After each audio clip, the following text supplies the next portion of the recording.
31 minutes after the divorce decree was stamped final in Suffolk County Courthouse, I was in the back of a black Lincoln Town car with my two children, Oliver, 9, and Margot, 6, heading straight for Logan International. Boarding pass for British Airways Flight 213 to Edinburgh already loaded on my phone. $42,000 in cash sitting in an envelope inside my carry-on. Money my ex-husband's family didn't even know existed. At the exact same moment, 7 miles away, all 7 of my ex-husband's wealthy relatives were crammed into the waiting room of Beacon Hill OB/GYN Associates, waiting to hear the ultrasound results of his mistress, and the words that doctor said next would detonate every single one of their lives. If you're watching this from an airport right now, waiting on a flight the way I once was, comment your gate number below, and hit like and subscribe before we take off, because this story does not land where you think it's going to land. My name is Eleanor Cross. I am 39 years old, I am a forensic accountant, and for 11 years I was married to a man named Julian Ashworth Pierce, heir to a shipping fortune that had in fact been quietly bankrupt since 2019. 3 things were happening at once inside my life. On the day everything changed, and I need you to hold on to all 3, because each one detonates at a different moment in this story, and none of them detonate the way you expect. The first was a folder. A plain manila folder, unlabeled, sitting in the bottom drawer of my home office desk, containing 18 months of forensic trace work I had done on Julian's business accounts. Work that proved he had forged my signature on $2.3 million in loan guarantees. Work that proved he had been siphoning money through a shell company registered in the Cayman Islands called Pierce Maritime Holdings, LLC. Work that, if it ever reached the eyes of a federal financial crimes investigator, would end his freedom. The second was a photograph, a single photograph printed on glossy 4x6 paper showing my husband's hand resting on the bare stomach of a 29-year-old gallery associate named Vanessa Reyes, taken through the window of a rented lake house in Berkshire County 11 months before our divorce was ever filed, at a time when Julian and I were still, on paper, a married couple sharing a bed 4 nights out of 7. The third was a phone call I had already made 6 days earlier to a woman named Special Agent Priya Nandakumar of the FBI's Financial Crimes Division, whose card I had been carrying in my wallet since the previous spring, and whose exact words to me were, "Mrs. Cross, keep gathering everything you can. When you're ready, we move." I was ready. To understand why I was ready, you have to understand who Julian Ashworth Pierce actually was. Underneath the tailored Brioni suits and the box seats at Fenway, and the last name that opened doors from Beacon Hill to Newport. Julian's family had made their money 3 generations back, in the golden age of transatlantic shipping, when his great-grandfather Cornelius Ashworth Pierce ran a fleet of 41 cargo vessels between Boston and Liverpool. By the time Julian inherited what remained of that fortune, in 2011, the family had already sold off 38 of those vessels, mortgaged the family estate in Marblehead twice, and quietly liquidated most of the trust that was supposed to fund Julian's lifestyle until he was 90 years old. Julian never told me any of this. Not on our first date, at a restaurant called Menton where he ordered a $340 bottle of Burgundy without glancing at the price. Not on our wedding day, June 14, 2015, at the Ashworth Pierce estate in Marblehead, in front of 212 guests where his mother wore a Chanel suit that cost more than my entire monthly salary at the time. Not for the first 4 years of our marriage, during which I built my career from a junior associate at a mid-sized accounting firm into a founding partner of Cross & Halloway Forensic Analytics, a firm that, by 2022, was billing $1,100 an hour for litigation support work on some of the largest embezzlement cases in New England. I found out the truth by accident, in March of 2019, when a joint bank statement arrived showing a wire transfer of $180,000 out of our shared account, routed to an entity I had never heard of, Pierce Maritime Holdings, LLC. When I asked Julian about it over dinner that night, at our dining table on Chestnut Street, he set down his fork, looked at me with the same easy, unbothered smile he'd used to charm boards of directors and society matrons alike, and said, "It's just moving money around, Elle. Nothing you need to worry your head over." He called it worrying your head for the next 4 years, every single time I asked a question about our finances that made him uncomfortable, and I let him, because I did not yet understand that worrying your head was code for hiding a bankruptcy so total that if you understood it, you would leave. I did not leave, not then. I am telling you this part honestly because I think it matters. I stayed because I loved him, and because I loved the life we had built for our children, and because some small, stubborn, prideful part of me believed I could fix what he had broken the way I fixed everything else in my life, by finding the numbers, understanding the pattern, and constructing a plan. So I started tracing, quietly, professionally, the way I had traced fraud for other people's marriages, other people's businesses, for 15 years. By the time I understood the full shape of what Julian had done, I had also come to understand the shape of the family that had raised him, because his mother, his sister, and his brother were not innocent bystanders to any of it. They were the audience Julian performed for, and every single one of them had exactly one gear, and they ran that gear at full speed for 11 straight years. Constance Ashworth Pierce, my mother-in-law, 68 years old, silver hair set weekly at a salon on Newbury Street that charged $340 a visit, had exactly one register in every conversation: arrogance, delivered with a smile so serene it took most people years to notice they'd been insulted. The first time I met her, at a charity gala for the Boston Symphony in the fall of 2014, she looked at my dress, a rented Diane von Furstenberg I had borrowed for the occasion, because I could not yet afford to own anything that nice, and said, "Oh, how resourceful of you," in a tone that made every syllable land like a slap. Over the following 11 years, Constance said some version of that sentence to me at every single family gathering. When I made partner at my firm in 2020, she said, "How resourceful of you, working so hard when Julian could simply take care of things." When I paid for a $38,000 kitchen renovation at the Marblehead estate out of my own bonus that same year, because Julian's cash flow had mysteriously evaporated again, she thanked me by telling her bridge club that her son had generously modernized the family kitchen. Priscilla Ashworth Pierce Hale, Julian's older sister, 35 years old at the time of the divorce, married to a hedge fund analyst named Grant Hale, who worked 80 hours a week to fund a lifestyle Priscilla had never once budgeted for. Ran on a single gear too. Entitlement, pure and total, worn like a birthright. Priscilla believed with the calm, unshakable certainty of someone who had never once been told no, that every good thing that happened to anyone in her orbit belonged, at least partially, to her. When I closed the biggest case of my career in 2021, a $14 million embezzlement recovery for a Providence manufacturing company, Priscilla's first words to me at Thanksgiving that year were, "So does that mean we're finally getting a place in Nantucket?" Not congratulations. Not even curiosity about the work itself. Just an immediate, reflexive calculation of what my success owed her. Theodore Ashworth Pierce, Julian's younger brother, universally known as Teddy, 31 years old, unemployed since a brief and unsuccessful stint at a private equity firm his father had arranged for him in 2017, ran on his own single gear, laziness so complete it had calcified into a kind of philosophy. Teddy had been living, rent-free, in a guest cottage on the Marblehead estate for 6 years by the time the divorce happened, funded entirely by an allowance his mother wired him every month from an account I would later discover, during my forensic work, was itself funded by money Julian had quietly siphoned out of Pierce Maritime Holdings. Teddy's contribution to any family conversation about money, work, or responsibility was always the same 4 words, delivered with a shrug: "It'll figure itself out." And then there was Vanessa Reyes. I did not meet Vanessa the way most wives meet the woman who will eventually be called a homewrecker. I met her at a gallery opening in the South End in the spring of 2022, at an exhibition Julian had insisted we attend because, he said, a friend of the family had work showing. Vanessa was 26 years old at the time, an associate at the gallery, and she was, I will admit, extraordinary to look at. Dark hair that fell in a single clean line down her back, a green silk dress that probably cost more than her monthly salary, and a way of tilting her head when she spoke to men with money that I recognized instantly, professionally, the way you recognize a familiar pattern in a spreadsheet before you've even finished reading the numbers. Vanessa Reyes ran on one gear too, and it was the gear that made everything else in this story possible. Opportunism, refined into an art form.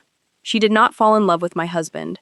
She identified an asset with a recognizable last name, a family with old money and older insecurities about relevance, and a marriage that was, by 2022, running on fumes and appearances, and she moved into the gap with the precision of a surgeon. I did not know any of that yet, standing in that gallery in my Navy theory dress, holding a glass of warm Sauvignon Blanc, watching my husband laugh at something Vanessa said with his hand resting, just slightly too long, on the small of her back. I knew something was wrong. I did not yet know what. That is the particular cruelty of being married to a man who has spent his entire life being protected from consequences. The wrongness announces itself long before the specifics do, and you spend months, sometimes years, trying to name a feeling that everyone around you insists is simply your imagination. It was not my imagination. By the fall of 2022, 7 months after that gallery opening, I had traced $612,000 in transfers out of accounts I had legal claim to, routed through Pierce Maritime Holdings, and I had found the first calendar entry, buried in a shared iCloud account Julian had forgotten I still had access to, for a weekend at a lake house in the Berkshires that Julian had told me was a solo fishing trip with Teddy. Teddy, as it turned out, had been in Cabo San Lucas that entire weekend, a trip I later confirmed through his own Instagram, which he had, with characteristic carelessness, left completely public. I did not confront Julian that fall. I want to be honest with you about why, because I think the honest reason is the part of this story most people skip past. I was not ready. Not emotionally, though that mattered too, but strategically. I had spent 15 years building a career on a single principle, one I had learned from my own father, a man named Harold Cross, a retired federal judge who used to tell me, when I was a girl doing my math homework at his kitchen table in Providence, "Eleanor, the person who moves first with incomplete information loses. The person who waits until the picture is whole wins every single time." End quote. I did not want to win a small fight. I wanted to win the only fight that mattered. So I kept tracing. Tracing Julian's fraud was, in some ways, the easiest professional assignment of my entire career, because I had one advantage no other forensic accountant investigating him would ever have: 11 years of watching how he moved, how he talked, how he justified things to himself out loud, half drunk, at 2 a.m, thinking I was asleep beside him. I knew his patterns the way I knew the patterns of every embezzler I had ever traced for a client, because Julian was, underneath the last name and the tailoring, exactly the same profile. A man who believed the rules were a kind of weather system that happened to other people. The first thread I pulled was Pierce Maritime Holdings LLC itself. It had been registered in Georgetown, Grand Cayman in November of 2018, 4 months before that first suspicious wire transfer out of our joint account. The listed director was not Julian. It was a nominee director, a common enough structure for offshore entities, a woman named Fiona Whitcomb who, as far as I could determine through 3 separate corporate registries and a $4,200 invoice from a private investigator named Ray Dolinsky, I hired under a fake retainer name so Julian's family lawyer would never see my name attached to the inquiry, had never set foot in the United States, and had no discernible connection to shipping, holdings, or Julian, beyond apparently signing whatever paperwork she was paid $800 a month to sign. The second thread was the forged signature. In February of 2021, Julian had guaranteed a $2.3 million line of credit from a private lender called Beacon Capital Partners, using, as collateral, a joint account that legally required both our signatures to encumber. My signature was on that guarantee. I had never signed it. I discovered this in October of 2022, when a routine credit check I ran on myself, a habit my father had drilled into me since I was 22 years old, flagged the guarantee, and I requested the original documents from Beacon Capital under a legal right to access request. The signature on the page was close. It was, I will admit, closer than any forgery I had encountered in 15 years of professional forensic work. Close enough that a bank teller, a notary, even a junior associate at my own firm might have missed it. But I did not miss it because I know my own signature the way I know the sound of my own voice, and the E in Eleanor on that guarantee curved point at the wrong angle, a half-degree difference that would mean nothing to almost anyone alive and meant everything to me. I brought the forged document, quietly, to a forensic document examiner named Dr. Aaron Feldstein, a man I had worked with on 4 prior cases, and trusted the way you trust someone who has never once been wrong.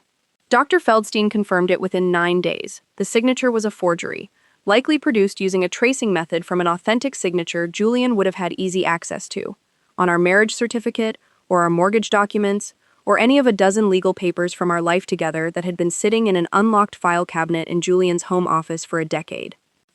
I began keeping my own file cabinet after that, locked, in a storage unit 40 minutes from our house, under a name that was not Ashworth Pierce. The third thread, and the one that finally made the entire scheme make sense, was the timeline of the money itself. Between March of 2019 and September of 2022, I traced $2.94 million in total transfers out of accounts connected to our marriage, moving from Beacon Capital's loan, through our joint accounts, into Pierce Maritime Holdings, and from there, in smaller increments designed to stay under the $10,000 threshold that triggers automatic currency transaction reports, into a personal account held by Julian at a private bank in Zurich called Elberhardt and CA, an account I found only because Julian, one drunken night in August of 2022, had left his laptop open on the kitchen counter while he went to answer a call from his mother, and I saw, for 11 seconds, an email confirmation from Elberhardt and CA showing a balance of $2.1 million. 11 seconds, that's all it takes to end a marriage, if you already suspect what you're about to see. I did not say a word. I photographed the screen with my phone, my hands steadier than I expected them to be, and I went back to loading the dishwasher. That was the moment I stopped being a wife trying to understand her husband and became, fully and finally, a forensic accountant building a case against a client. I want to be clear about what that shift felt like because I think people assume it feels like anger or grief, and for a while it did. But underneath the anger, there was something else, something colder and more useful: clarity. For the first time in years, I understood exactly what I was looking at, and I understood, with the same certainty I felt closing that $14 million embezzlement case in 2021, that I was going to win. Winning, though, required patience, and patience required living, for another 14 months, inside a marriage I already knew was over, at family gatherings with people whose single fixed traits I now watched with something close to scientific detachment. I remember a Sunday dinner in January of 2023, at the Marblehead Estate, 6 weeks after I'd found the Zurich account. Constance served a roast she had, of course, not cooked herself, and over the meal she turned to me and said, apropos of nothing, "Eleanor, I do hope you're not letting your little business consume you the way it seems to. Julian mentioned you've been distracted." I set down my fork, and I said, evenly, "I've actually been more focused than I've been in years, Constance." She smiled her serene, slicing smile and said, "How resourceful of you." And I thought, for the first time with real amusement instead of hurt, that I finally understood. Constance was not capable of seeing me as anything other than an instrument that had, at some point, become inconveniently competent. She had never once in 11 years asked me a single question about my work that suggested genuine curiosity. She asked about my income. She never asked about the work. Priscilla, that same dinner, leaned across the table during dessert, a $60 a slice tart Constance had ordered from a bakery on Charles Street, and said, "Grant and I have been thinking, Elle, and honestly, with the money you're making now, don't you think it's time you helped with Mother's roof? The Marblehead place needs at least $80,000 in repairs, and it just makes sense, doesn't it, given everything you have?" I remember looking at her, at the diamond tennis bracelet on her wrist that I happened to know, from a receipt I had found while doing an entirely unrelated trace through a shared Amex account, had cost $22,000 and had been charged, 3 months earlier, to an account funded by Pierce Maritime Holdings. And I said, "I'll think about it, Priscilla," in a tone so mild she never once suspected the calculation happening behind it. Teddy, at the same table, said nothing about money at all that night, because Teddy rarely engaged with any topic requiring more than 4 words of response. But I watched him, later that evening, on the back porch, showing his cousin a new set of golf clubs he'd bought that week, Titleist, top of the line, easily $2,400 for the set, purchased, I would later confirm, using an allowance transfer that traced back, again, to Pierce Maritime Holdings. "It'll figure itself out," he said, when his cousin asked how he could afford them without a job. I wrote the date and the amount in a notebook I kept in my car, in the parking lot, before I even pulled out of the driveway. Vanessa, I did not see that particular night. I would see her soon enough, and often, because by the spring of 2023, Julian had stopped even trying very hard to hide it. He told me, in April, that he needed to travel to New York for business, 4 separate weekends in a row, and I let him believe I believed him, while Ray Delinsky, my investigator, confirmed each trip, tracking Julian's rental car through toll records and hotel loyalty program data that Ray, with skills I frankly found unsettling, was somehow always able to access, to a boutique hotel on the Upper East Side where Vanessa Reyes checked in under her own name, in her own room, that Julian's corporate card paid for anyway, 4 times, at $890 a night. By June of 2023, I had a folder, a real one, physical, locked in that storage unit containing wire transfer records, the forged loan guarantee, Dr. Feldstein's signed forensic analysis, screenshots of the Zurich account, hotel records, toll records, and a spreadsheet. color-coded the way I color-code every forensic case I have ever built, that laid out, in total, $2.94 million in fraudulent transfers and 11 months of a documented affair. I called Agent Nandakumar for the first time that same month. Special Agent Priya Nandakumar worked out of the FBI's Boston field office on New Sudbury Street, in the Financial Crimes Unit, and I found her name the way I find most things I need, methodically through a former colleague who had once consulted on a securities fraud case she'd run. When I called her office in June of 2023, I did not tell her my full story on the first call. I told her I was a forensic accountant who had uncovered evidence of wire fraud, loan fraud, and possible international money laundering, involving an offshore entity and a Swiss private bank, and I asked whether her unit would have jurisdiction. She asked me to come in. I sat across from Agent Nandakumar for the first time on June 14, 2023, exactly 8 years to the day after my wedding, in a windowless conference room that smelled like burnt coffee, and I laid out, page by page, 18 months of forensic work. Agent Nandakumar, a woman of perhaps 45 with a low, unhurried voice and eyes that missed nothing, went through every page without speaking for what felt like 20 minutes. When she finally looked up, she said, "Mrs. Cross, do you understand that this is your husband?" "I understand that better than anyone in this room," I said. She asked me why I hadn't come to them sooner. I told her the truth, because a case built on incomplete evidence gets buried under a good defense attorney, and Julian's family could afford the best defense attorneys in Massachusetts, and I intended to hand her a case so complete, so airtight, so thoroughly documented, that no attorney on earth could unravel it in front of a jury. She looked at me for a long moment and said, "Keep gathering everything you can. When you're ready, we move." Those were her exact words, and I wrote them down, that night, in the same notebook where I logged Teddy's golf clubs and Priscilla's tennis bracelet, because I intended to remember them exactly. I filed for divorce 4 months later, in October of 2023, and I want to walk you through exactly why I chose that particular month, because nothing about the timing was accidental.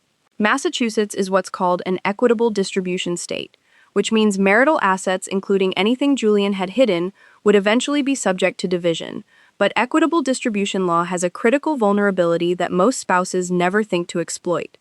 Fraudulently concealed assets discovered after a settlement can be reopened, but a case is infinitely stronger, infinitely harder for the other side to muddy, if the concealment is documented before the ink on the divorce decree is dry, not after. I needed the fraud proven, cleanly, in a criminal proceeding, running on a track parallel to my divorce, so that by the time the divorce settlement was finalized, Julian's assets would already be frozen by federal warrant, and there would be nothing left for his attorneys to hide behind procedural delay. I hired Margaretta Calloway that same month. Margot, as she was known throughout every family law circle in New England, had a reputation that preceded her into every room. In 22 years of practice, she had never lost a case involving concealed marital assets, and opposing counsel called her, not always kindly, the Reaper. Margot was 61 years old, silver-haired, unshakable, and the first thing she said to me in her office on State Street, after I laid out my folder, was, "Eleanor, most of my clients come to me with a suspicion and a grudge. You've come to me with a completed audit. I've never seen anything like this in my career." I told her I intended to make sure Julian never saw it coming either. We filed on October 11th, 2023. Julian was, predictably, stunned. Not by the divorce itself, which I think some numb, cowardly part of him had been braced for since the affair began, but by the fact that I had filed first, on my own terms, with my own attorney, instead of confronting him, crying, and giving him room to manage the narrative the way he had managed every crisis in his adult life, by charming his way out of consequences. "Elle," he said, standing in the doorway of our bedroom the night the papers were served, his voice doing the thing it always did when he wanted something, going soft and wounded around the edges. "Can we talk about this like adults? I don't even know what I did." "You know exactly what you did, Julian," I said. "I have the receipts." I did not tell him what kind of receipts. I let him believe, for the next several months, that I meant only the affair, only Vanessa, and I watched him construct an entire defense around that assumption, an assumption that would later become one of the most useful tools I had, because a man defending himself against the wrong accusation builds his walls facing the wrong direction entirely. Constance, when she found out, called me directly, which she had never once done in 11 years of marriage without Julian on the line first. "Eleanor," she said, "I think you're being terribly hasty." Marriages have difficult seasons. Surely a woman with your resources can find a way to be more flexible. I told her, with the same mild tone I'd used at the dinner table, that I had been quite flexible for 11 years and that the season had ended. She said, "How resourceful of you, deciding that all on your own," and hung up before I could answer, which I found, honestly, almost funny, because even in the collapse of her son's marriage, Constance's single fixed setting held perfectly steady. Priscilla texted me 9 times over the following week, each message circling closer to the same anxious question, until the 9th one finally said it outright.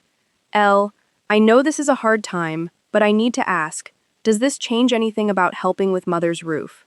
Grant and I were counting on that. I did not respond to that particular text for 6 days, and when I finally did, I wrote only, "I think you should ask Julian about the roof, Priscilla. Ask him specifically where the money for it was supposed to come from." I have never, before or since, sent a message I enjoyed writing quite that much. Teddy, characteristically, said nothing to me at all, but Ray Dolinsky's ongoing surveillance, which I had extended through the divorce process on the theory that Julian's family would try to move or hide assets once they understood a fight was coming, picked up a conversation at a Marblehead Country Club in November of 2023, overheard by a bartender Ray had cultivated as a source for $200 a week, in which Teddy told a friend, "Eleanor's just being dramatic. It'll figure itself out. Julian always figures it out." I added the quote to my notebook, verbatim, with the date. Vanessa, meanwhile, had moved with a speed that told me everything I needed to know about how she calculated risk. Within 6 weeks of the divorce filing becoming public knowledge in Boston social circles, gossip that spread the way it always does in that particular zip code, through charity board meetings and country club locker rooms, Vanessa had moved out of her apartment in the South End and into a $1.4 million brownstone on Marlborough Street that Julian had purchased. Through Pierce Maritime Holdings, in December of 2023, 2 months into our divorce proceedings, using money I would later prove, in court, belonged at least partially to marital assets he had no legal right to spend unilaterally while divorce was pending. Ray photographed the moving trucks. I filed the photographs, with timestamps, in my folder, next to the property deed I obtained through a public records request the same week. By January of 2024, 3 months into the divorce, I had done something Margot Calloway told me. In 22 years, she had never seen a client accomplish. I had built a custody strategy, a financial forensics case, and a federal criminal referral, all 3 moving in parallel, all 3 designed to converge at a single moment I had not yet chosen, but had already begun to imagine. Agent Nandakumar and I met 4 more times that winter.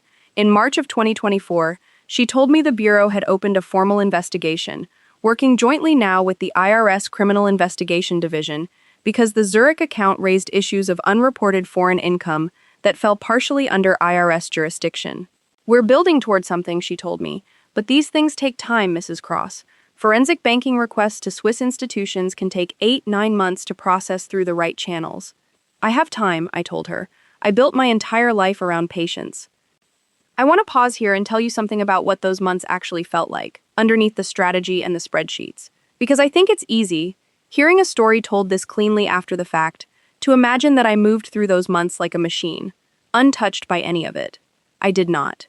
I remember nights, after Oliver and Margot were asleep, sitting in my car outside the storage unit, because it was the only place I could go through the documents without any risk of Julian finding them, crying in a way I never once let anyone see.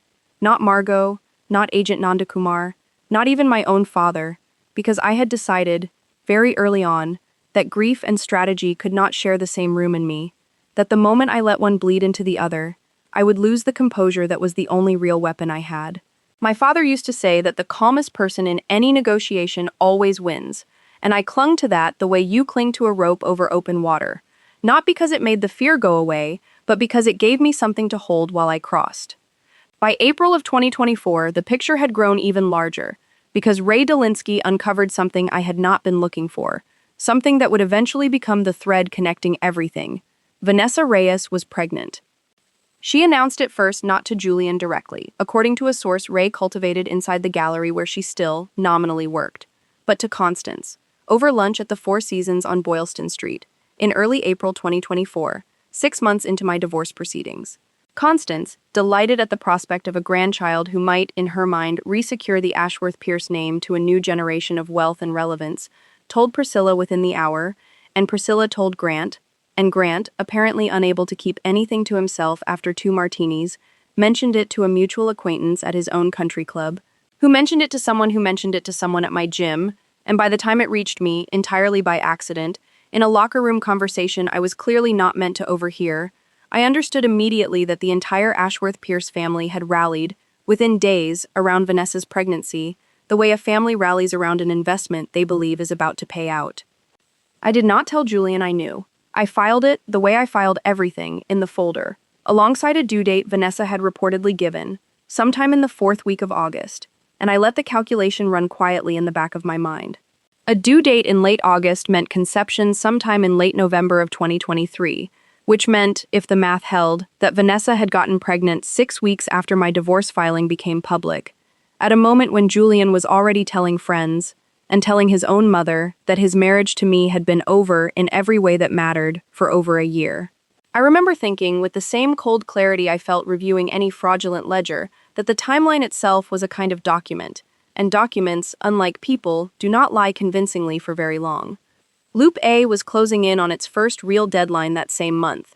Agent Nandakumar called me on April 22, 2024, and told me the Bureau had received cooperation from Swiss authorities under a mutual legal assistance treaty request, and that Elberhardt and CA had confirmed the account, confirmed the balance, now grown to $2.4 million, and confirmed a pattern of deposits matching, almost transfer for transfer, the withdrawals I had already traced out of Pierce Maritime Holdings.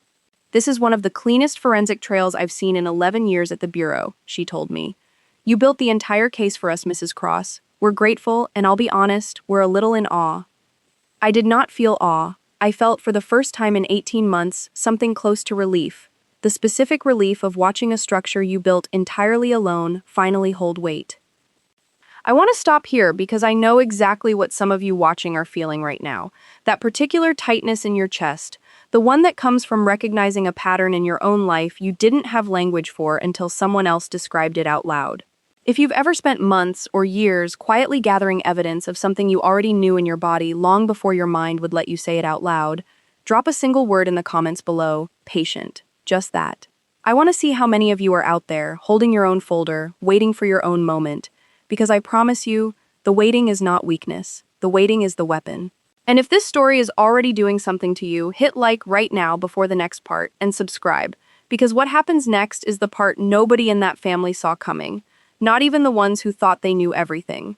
The custody strategy, running in parallel to all of this, was its own kind of forensic work, though I did not think of it that way at the time. Margot Calloway had been clear with me from the beginning. Massachusetts family courts do not care about affairs, do not care about fraud, in the abstract. They care about the best interests of the children, and any custody argument I made needed to stand entirely on its own evidentiary legs, separate from the financial case, or risk being dismissed as strategic manipulation. So I built a second folder. This one documented, over 8 months, every missed pickup, every canceled weekend, every instance of Julian bringing Oliver and Margot into rooms where Vanessa was present, without any prior discussion or consent, a pattern that, under Massachusetts case law, courts take seriously when evaluating a parent's judgment. I documented the night in February 2024 when Julian picked up the children 2 hours late for a scheduled visitation, smelling, according to Oliver, who mentioned it to me afterward with the guileless honesty of a 9-year-old, like the stuff Grandpa Harold calls scotch. And I documented, through a pediatric therapist named Dr. Louise Okafor I retained specifically for this purpose, 6 sessions in which both children described anxiety and confusion about the new lady their father brought around without explanation. By June of 2024, Margot told me the custody case, standing entirely on its own merits, was strong enough that Julian's own attorney, a man named Desmond Pratt who had represented 3 generations of Ashworth Pierce men in various legal matters, had privately signaled to Margot that Julian would likely accept primary physical custody going to me, with standard visitation, rather than risk a contested hearing that would put Dr. Okafor's records into the public record. I remember the exact moment I read that message from Margot, sitting at my kitchen table on Chestnut Street, the same table where Julian had once told me not to worry my head about $180,000 disappearing into an entity I'd never heard of. And I remember thinking, with a strange, quiet, unhurried satisfaction, that every single piece was now falling into a shape I had designed, months in advance, without ever raising my voice once. The one piece I had not yet fully designed in June of 2024 was the ending. I knew by then, roughly when the federal case would be ready to move, sometime in late summer, according to Agent Nandakumar's most recent update. I knew the divorce settlement would likely finalize around the same window, once Julian's attorneys understood how little leverage they actually had. What I did not yet know was where and how all three loops, the money, the affair, the reckoning, would converge in a single moment loud enough, public enough, that no one in that family could ever again pretend they hadn't seen it coming. That answer arrived unexpectedly, in the form of an engraved invitation that landed in my mailbox on July 3, 2024, forwarded to me with what I can only describe as breathtaking social obliviousness by Constance herself, who apparently still had me on her master mailing list out of decades-old habit. An invitation to the engagement celebration of Julian Ashworth Pierce and Vanessa Reyes, to be held August 24, 2024, at the Boston Harbor Yacht Club, black tie, 200 guests in celebration of new beginnings. I read that invitation 3 times. Then I called Margot Calloway, and I called Agent Priya Nandakumar, and I said the same 6 words to both of them. I know where this ends now. The 8 weeks between that invitation and the finalization of my divorce were the strangest of my entire life, because I spent them living 2 completely separate existences at once.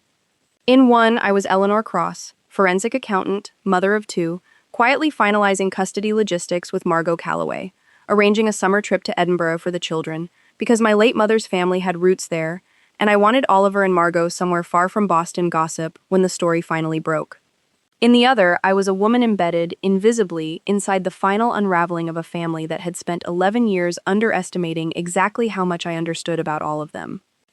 I saw Constance twice more during those 8 weeks, both times at pickup and drop-off for the children, and both times she managed, with what I can only call a kind of tone-deaf consistency, to find a fresh way to be arrogant about my impending irrelevance to the family.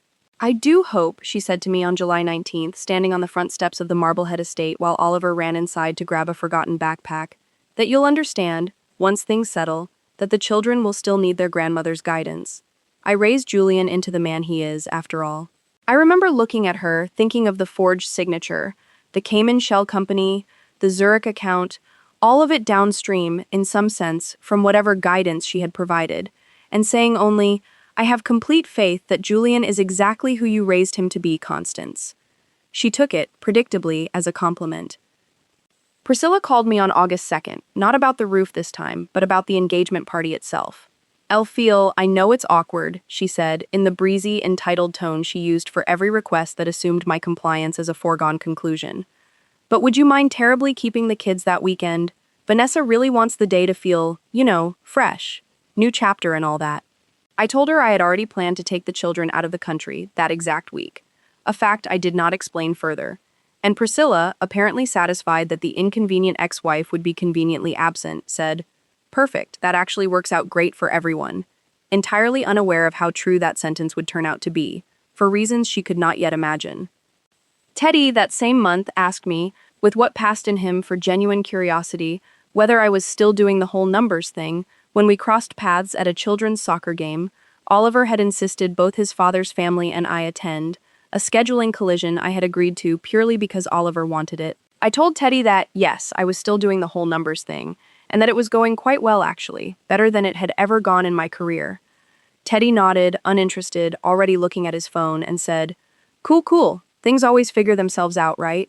I smiled and told him that in my professional experience, they absolutely do, one way or another, given enough time. Vanessa I saw only once more before the day everything converged, at that same soccer game, standing beside Julian with one hand resting on a stomach that had, by early August, grown visibly round beneath a flowing linen dress that I recognized, with the specific, involuntary attention of a forensic accountant, as costing roughly $680, purchased, according to a receipt Ray Dolinsky later obtained through a source at the boutique, on a card linked once again to Pierce Maritime Holdings. Vanessa caught me looking, and instead of looking away with any hint of discomfort, she smiled at me, slow and satisfied, the smile of a woman who believed she had already won something I had not yet realized I was still fighting for. I smiled back, pleasantly, and turned my attention to the soccer field, and I want you to remember that particular exchange, because it is the last time in this entire story that Vanessa Reyes ever smiled at me like that. Agent Nandakumar called me on August 9th with news that made the entire structure I had built finally lock into place. The Joint Task Force, FBI, and IRS criminal investigation working together had secured sealed federal indictments against Julian Ashworth Pierce on charges of wire fraud, bank fraud, and international money laundering, and a related civil forfeiture action targeting the assets in Pierce Maritime Holdings and the Elberhard and CA account in Zurich.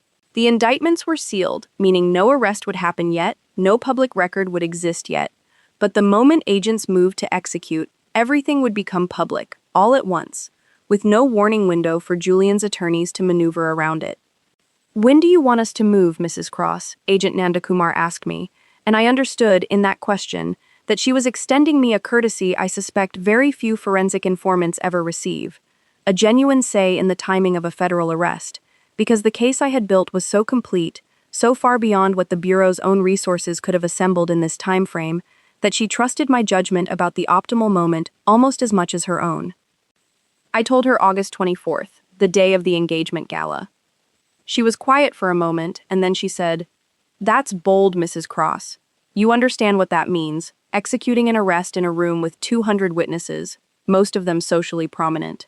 I told her I understood completely, and that bold was, in fact, precisely the point, because a man like Julian Ashworth Pierce, a family like the Ashworth Pierces, had spent generations believing their name was a kind of armor against public consequence, and I intended for the last thing that name ever protected them from to be witnessed by every single person who had ever benefited from believing it. My divorce decree, meanwhile, had been scheduled for finalization on August 12th, 12 days before the gala, at a hearing that Margot Calloway assured me would be brief, procedural, almost anticlimactic, because Julian's attorney had, weeks earlier, quietly signaled full acceptance of the custody arrangement and financial settlement Margot had structured, still entirely unaware of the sealed federal indictments waiting behind it like a second, larger door.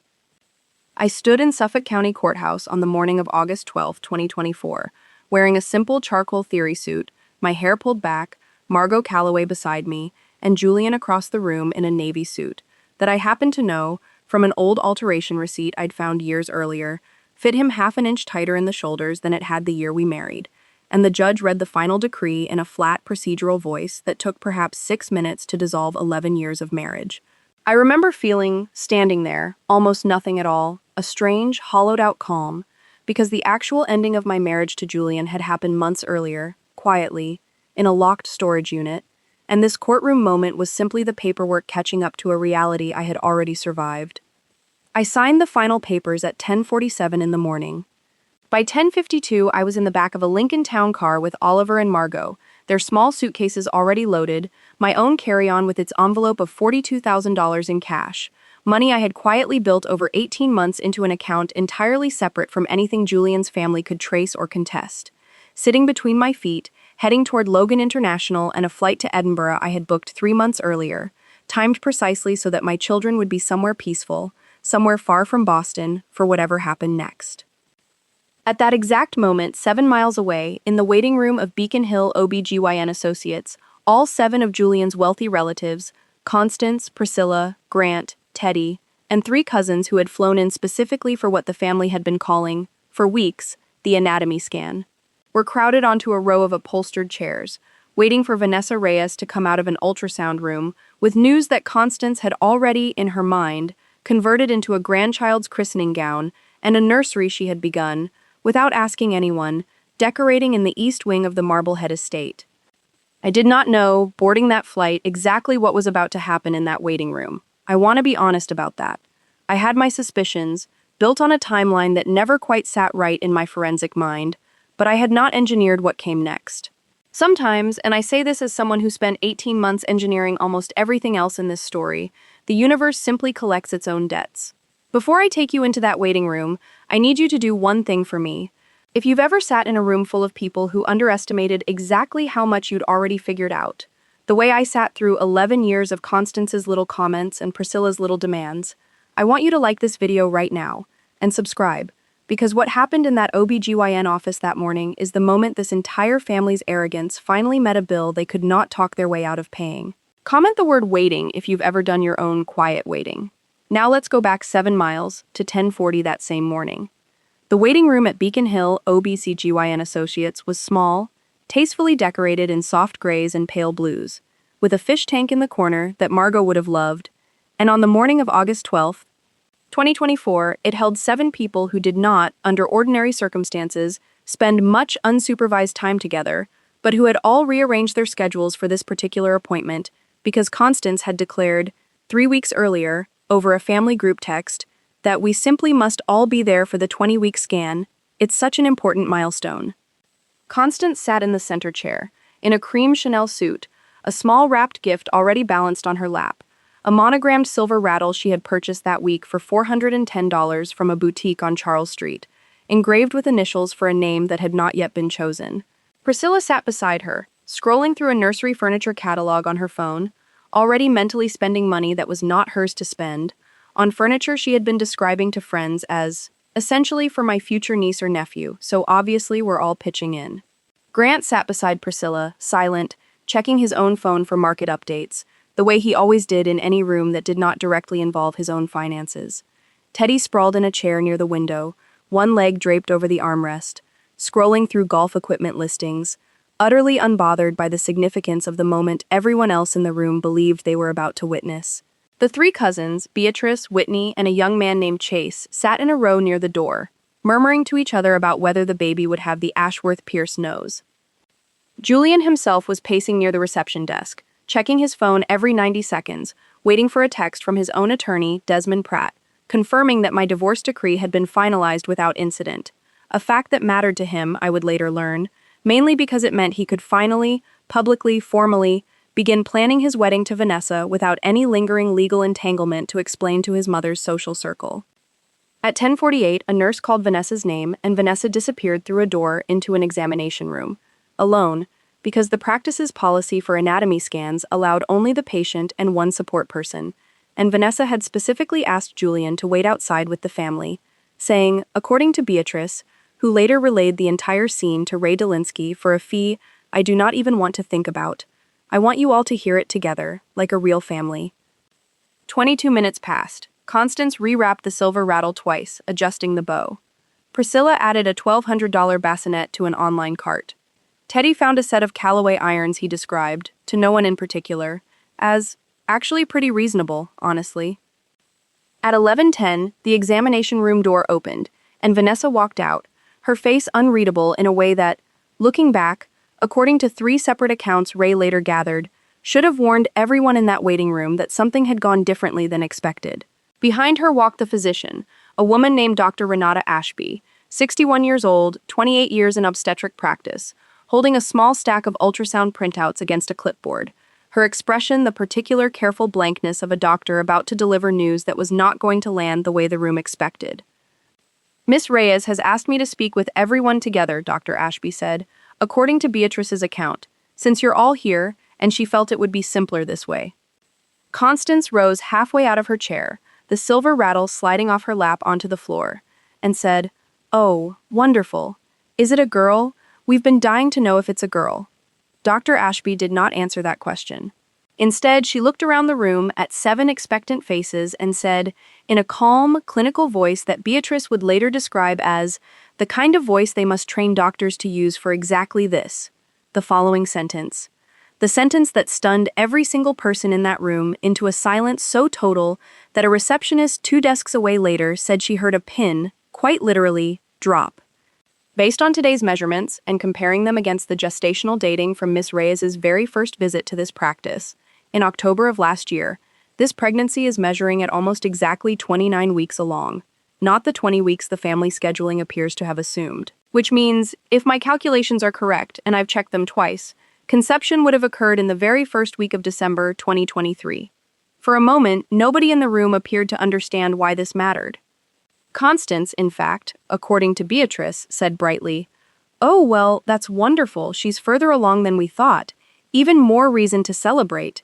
Entirely missing the arithmetic her own daughter-in-law-to-be had apparently missed too, in whatever calculations Vanessa had been running for the family's benefit. It was Priscilla, of all people, who did the math out loud, her face draining of color as she said it, because Priscilla, whatever else she was, had spent enough years around trust documents and prenuptial negotiations to understand exactly what a date like early December implied. Wait, Priscilla said, December? But Julian and Eleanor's divorce wasn't even filed until October, and they were still, they were still married in December, weren't they? Legally married? The room went very, very quiet. Dr. Ashby, who had delivered difficult news to families for nearly 3 decades and had learned, over the years, to simply keep talking through the silence rather than let it swallow the room, continued, checking her clipboard once more. I should also note, she said, that Miss Reyes's chart from her intake visit lists a different estimated due date than the one she's been telling the practice's front desk for scheduling purposes over the past several weeks, a date roughly 5 weeks later than what today's measurements actually support. I want to be careful here because I'm not in a position to speculate about why that discrepancy exists, only to correct the record based on what I'm seeing on today's scan. Grant, who had said almost nothing since arriving, finally looked up from his phone and asked the question that would echo through Boston social circles for months afterward. So you're saying the baby was conceived in December, while Julian was still married? I'm saying the measurements support a conception date in early December, yes, Dr. Ashby said. What that means outside of this exam room isn't really my area. Constance, to her credit, or perhaps simply to the enduring credit of her single fixed setting, recovered first, straightening her spine and saying, in a voice that clearly wanted the moment to be smaller than it was, well, I'm sure there's a simple explanation. Dates get confused all the time. I'm sure Vanessa can clear this up. But Vanessa, standing beside the physician, did not clear anything up. Vanessa, according to every account Ray Dolinsky later assembled, had gone very pale, her hand drifting to her own stomach in a gesture that suddenly looked less like tenderness and more like a woman bracing for a blow she had known, on some level, was eventually coming. The due date I gave the office, she said finally, might have been a little off.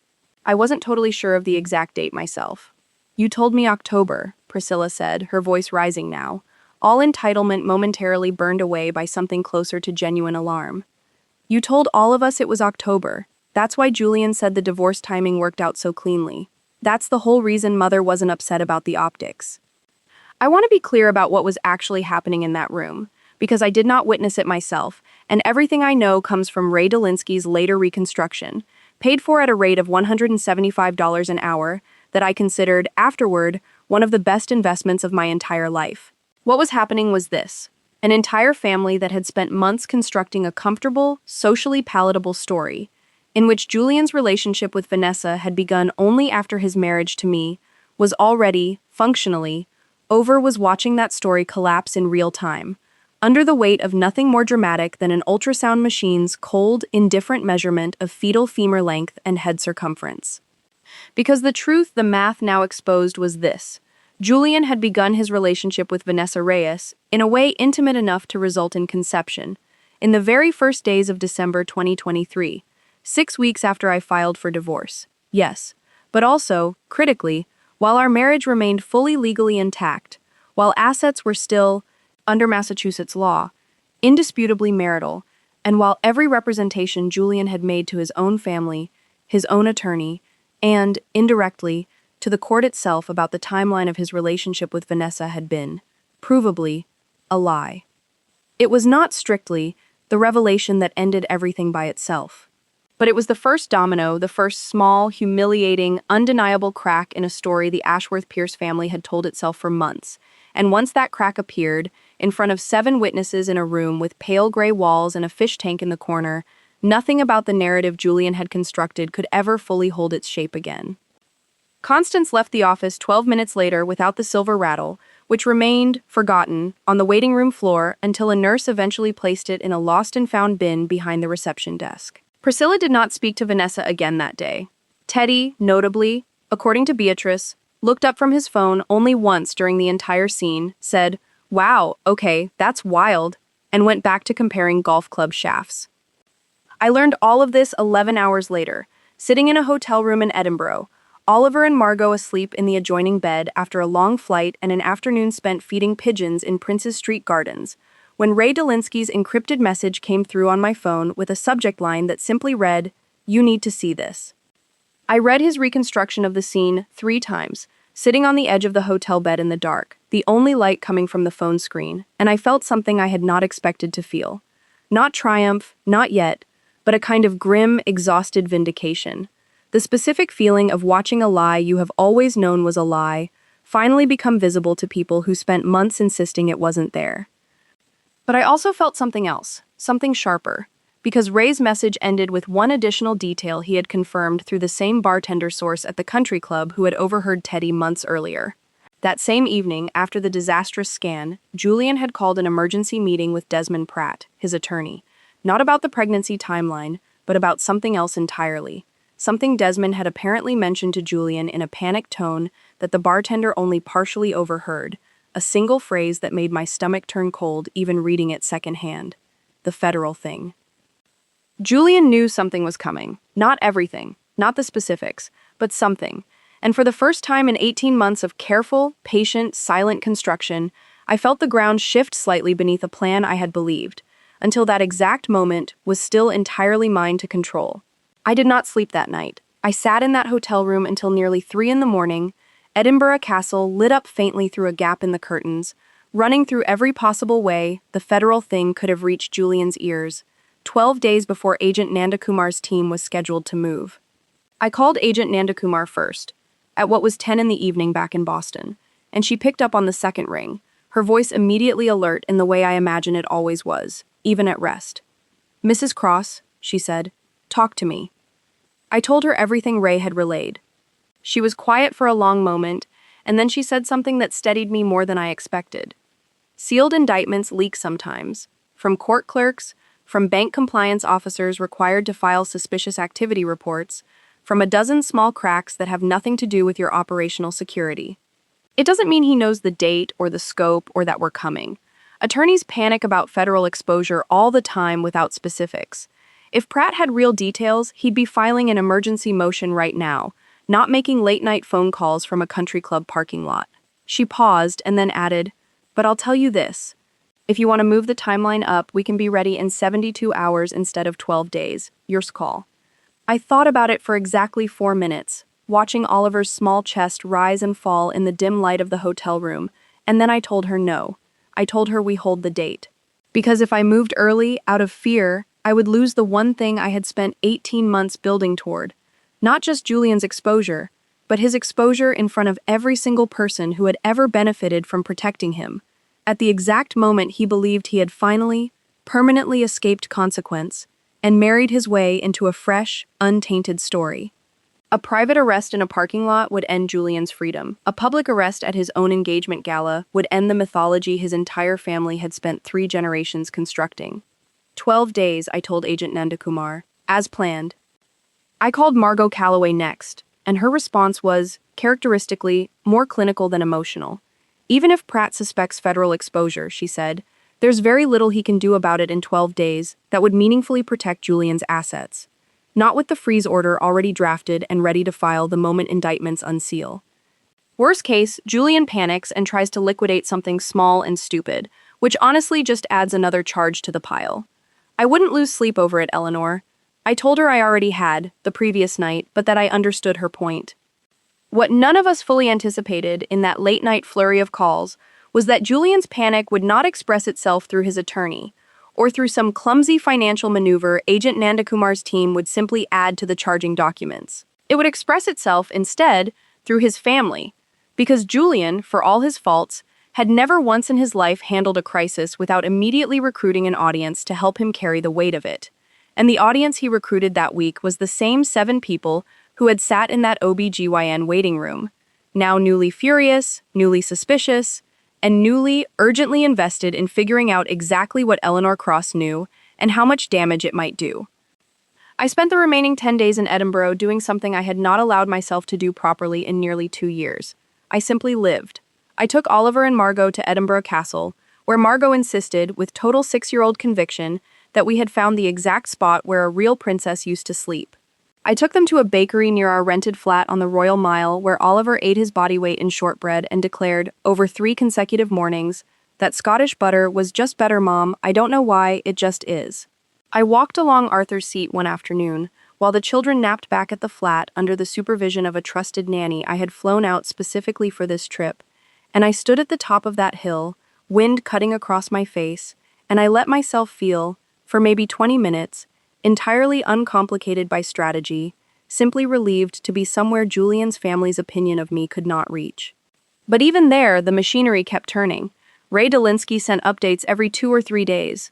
Priscilla, it turned out, had hired her own private investigator, a considerably less competent one than Ray, to look into what Eleanor might be planning, a fact Ray discovered when the rival investigator, apparently unaware of professional courtesy or basic operational security, called one of Ray's own established sources asking the exact same questions Ray had asked 18 months earlier, essentially announcing his own client's paranoia to the very network Ray had already built.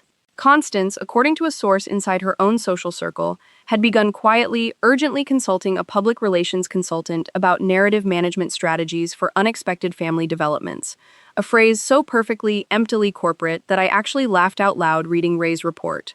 Alone, on a park bench near Dean Village. Vanessa, meanwhile, had gone almost entirely silent on social media, a woman who had posted her pregnancy journey with the meticulous curation of someone building a personal brand, suddenly vanishing from every platform for 9 straight days, which told me, more clearly than any surveillance report could have, exactly how much ground had shifted beneath her since that scan. Julian himself called me twice during those 10 days, calls I let go to voicemail both times, listening to the messages afterward with a strange, distant curiosity, the way you might listen to a recording of a stranger. The first message, left on August 16th, was almost gentle, almost the old Julian, the one who had charmed me at Menton 9 years earlier. I know things are strange right now, but the kids, I miss the kids, can we talk when you're back? The second, left 3 days later on August 19th, had a different texture entirely, something harder underneath the practiced warmth. Eleanor, I need to know if there's anything I should be worried about. Anything at all. I think we owe each other that much honesty, don't you? I did not call him back. I had already decided, months earlier, exactly when Julian would receive his honesty, and it was not going to be over the phone, in private, where he could still, even now, attempt to charm his way into managing the story. It was going to be in front of 200 witnesses at the Boston Harbor Yacht Club on August 24th. I flew back into Boston on August 21st, 3 days before the gala, leaving Oliver and Margot in Edinburgh with the nanny for 1 additional week, a decision that cost me more than I let myself admit at the time, because some instinct I could not fully articulate told me that whatever happened at that yacht club, I did not want my children anywhere near Boston when it did. Margot Calloway met me at Logan itself, waiting near baggage claim in a slate gray coat, which was, I would learn over the following 72 hours, about as close to sentimental as Margot Calloway ever allowed herself to get. The freeze order is drafted, she told me, walking beside me toward the parking garage. Judge Whitfield signed it this morning, sealed, ready to execute the moment Nanda Kumar's team moves.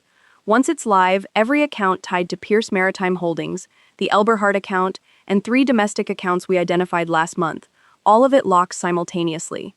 Julian won't be able to move a dollar. And if he tries before then, I asked? Then he adds bank fraud and obstruction to a pile that's already going to bury him, Margot said. Eleanor, at this point, there is genuinely nothing left for that man to do except attend his own party. I spent the next 2 days in a strange, suspended calm, the calm of a person who has finished building something and is simply waiting for the scaffolding to come down.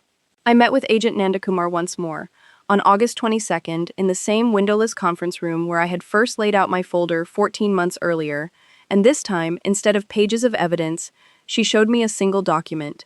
The operational plan for August 24th, time-stamped, coordinated down to the minute. 6 agents in plain clothes, positioned inside the yacht club under the cover of event staff and a catering contract.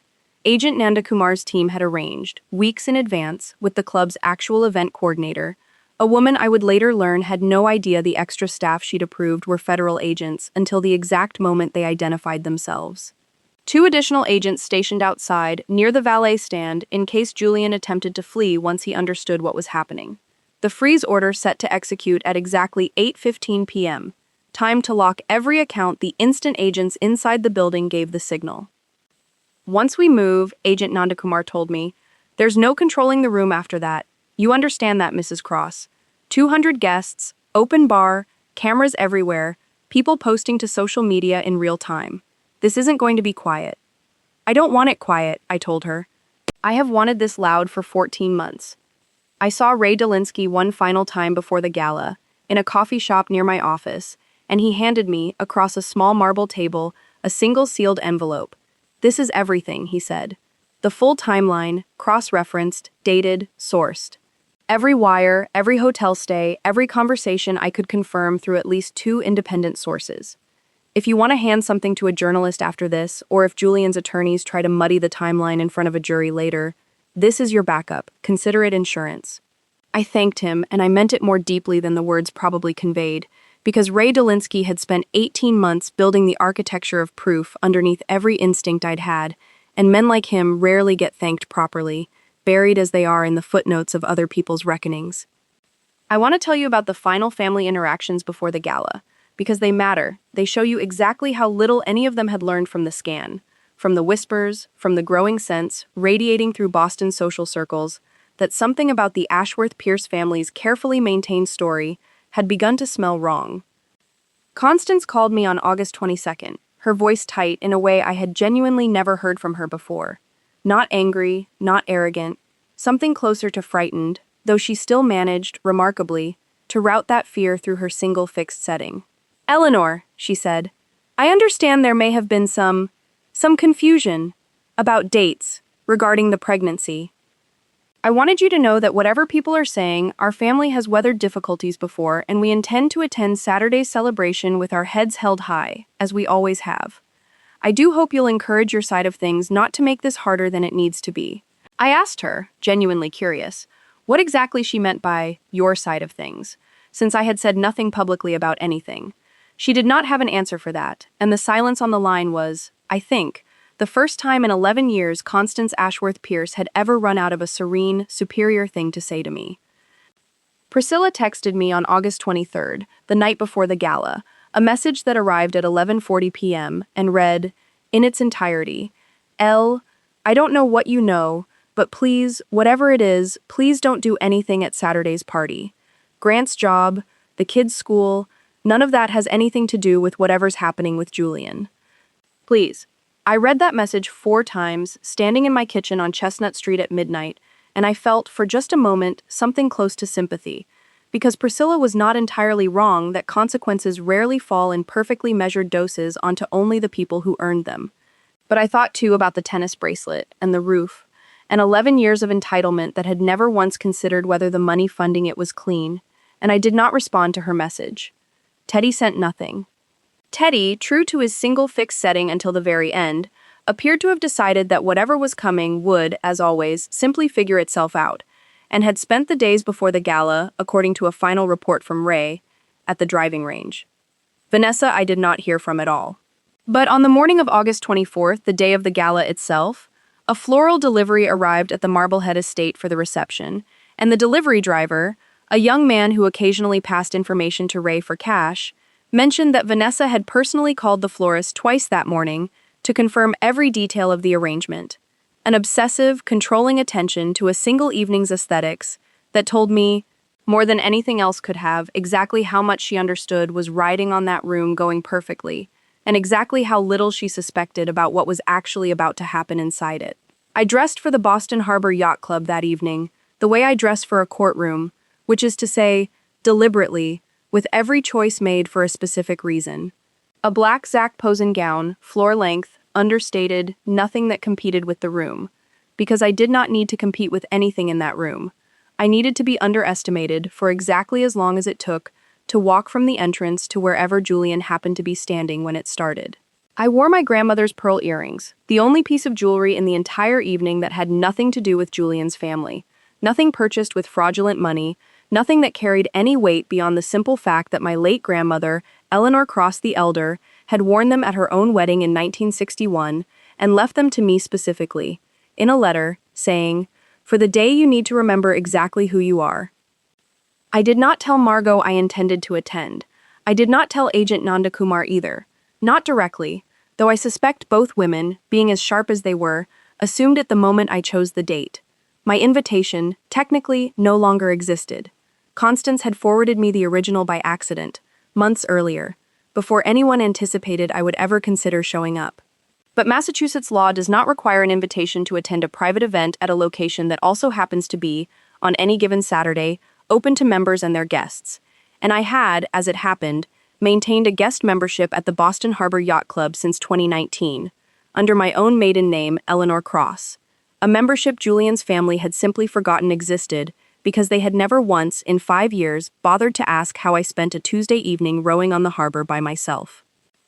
I arrived at 7:40 p.m., 25 minutes before the freeze order's scheduled execution, and walked through the club's grand entrance past a sign, easel mounted in gold script, reading, "Celebrating Julian and Vanessa, a new chapter," past a photographer hired to document the evening for what I assumed would eventually be a wedding announcement in the Boston Globe Society pages, and into a ballroom already filled with perhaps 160 guests, chandeliers throwing warm light across round tables set with white peonies and candles, a string quartet playing something soft near the harbor-facing windows, waiters circulating with champagne at, I happened to notice, a per-glass cost that Ray's earlier receipts confirmed had been charged, once again, to an account funded by Pierce Maritime Holdings.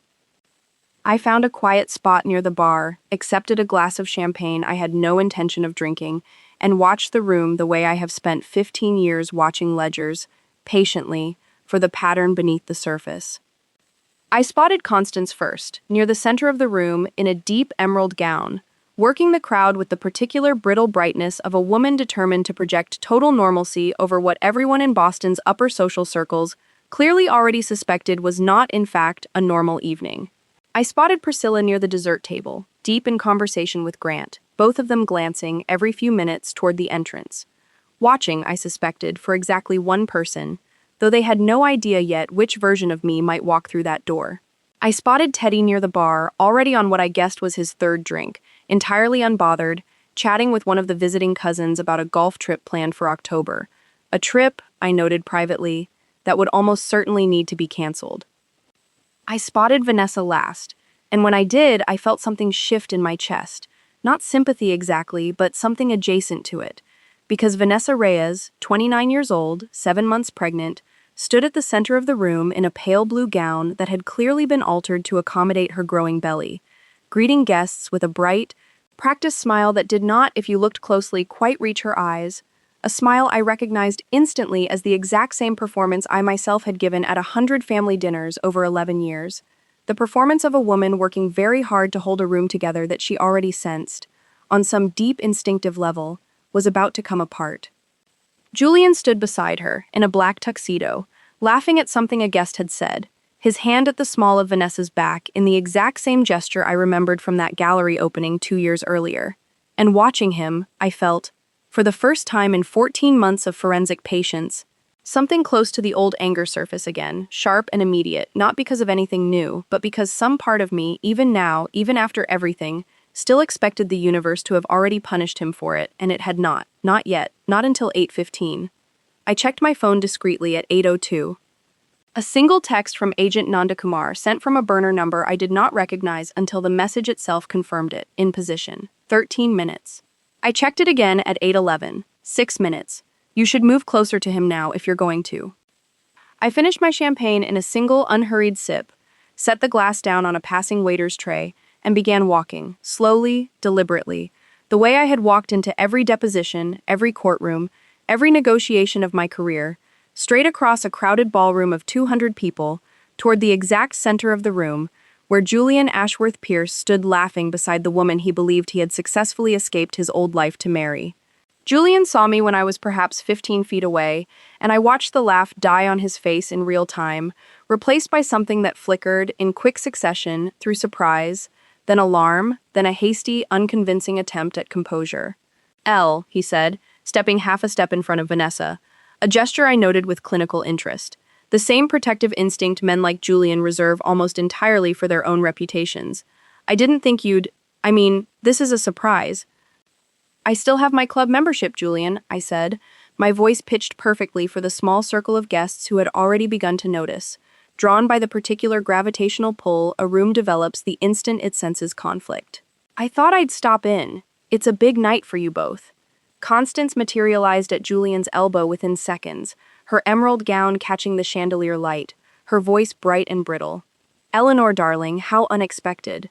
I do hope you're not here to make a scene." "How resourceful of you to assume I would," I said. And I watched something in Constance's face falter, just slightly, hearing her own decade of dismissals handed back to her in her own cadence. Priscilla and Grant had drifted closer now, and I could see Priscilla's hand tighten around her champagne glass, her earlier midnight text clearly still sitting between us in the air. Teddy, drink in hand, wandered over last, more curious than concerned, the way he approached most things in life that did not directly threaten his own comfort. "Eleanor," Julian said, lowering his voice, stepping toward me in a way that was meant, I think, to look intimate to the surrounding guests. Protective, even. "Whatever you think you know, whatever this is about, can we please not do this here, tonight, of all nights?" "Of all nights," I repeated, and I let the words sit for a moment before I continued. "You're right, Julian. This is exactly the night for it." I looked past him, at Vanessa, whose hand had drifted, instinctively, protectively, to the curve of her stomach. "Congratulations, by the way," I said to her, and I meant it more sincerely than anyone in that circle understood, because whatever else Vanessa Reyes was, the child she carried had chosen none of this. I heard the anatomy scan was memorable. The color drained from Vanessa's face so completely and so fast that a nearby guest, a woman I did not recognize, actually reached out a hand to steady her elbow, assuming, reasonably, that she might faint. "How did you—" Vanessa started, and then stopped herself, visibly recalculating, in real time, exactly how much I might already know. "December," I said simply. "First week. I do a lot of work with numbers, Vanessa. I'm quite good at them." Julian's jaw tightened, and for the first time all evening, the charm dropped away from his face entirely, replaced by something colder, more familiar to me from 11 years of watching him corner an argument he was losing. "You don't get to do this," he said. "Quiet now, urgent. Close enough that only our immediate circle could hear. Not here, not to her. She's pregnant, Eleanor. Whatever you're angry about, take it up with me." "I intend to," I said. "Believe me, Julian, everything that happens in the next few minutes is entirely about you. I want you to notice, if you're still with me, that I have not raised my voice once in this entire exchange. And I want you to hold that image, because it is the last calm minute this story has left before it detonates." I glanced at my phone once, discreetly, at 8:14, and I saw the second text from Agent Nandakumar's burner number. "Moving now." "You should know," I said to Julian, my voice still even, still measured, "that I've spent the last 18 months building a case. A very thorough one. Pierce Maritime Holdings. The forged signature on the Beacon Capital guarantee. The account at Elberhardt and CA in Zurich, the one you thought I never saw on your laptop that night in August of 2022. $2.94 million, Julian, moved through a shell company with a nominee director who's never set foot in this country. I've had a folder on it since last summer." Constance let out a small, sharp gasp that she immediately tried to disguise as a cough. Priscilla's champagne glass, I noticed, had begun to shake slightly in her hand. Grant had gone very still, the specific stillness of a man doing rapid mental math about his own financial exposure to whatever was about to happen to his brother-in-law. "You're bluffing," Julian said, but his voice had lost its earlier certainty, and I watched him glance, involuntarily, toward the ballroom entrance, as though some instinct older and more animal than his conscious mind had already registered a change in the air. "I don't bluff, Julian," I said. "I never have. That's always been the part of me you found easiest to underestimate."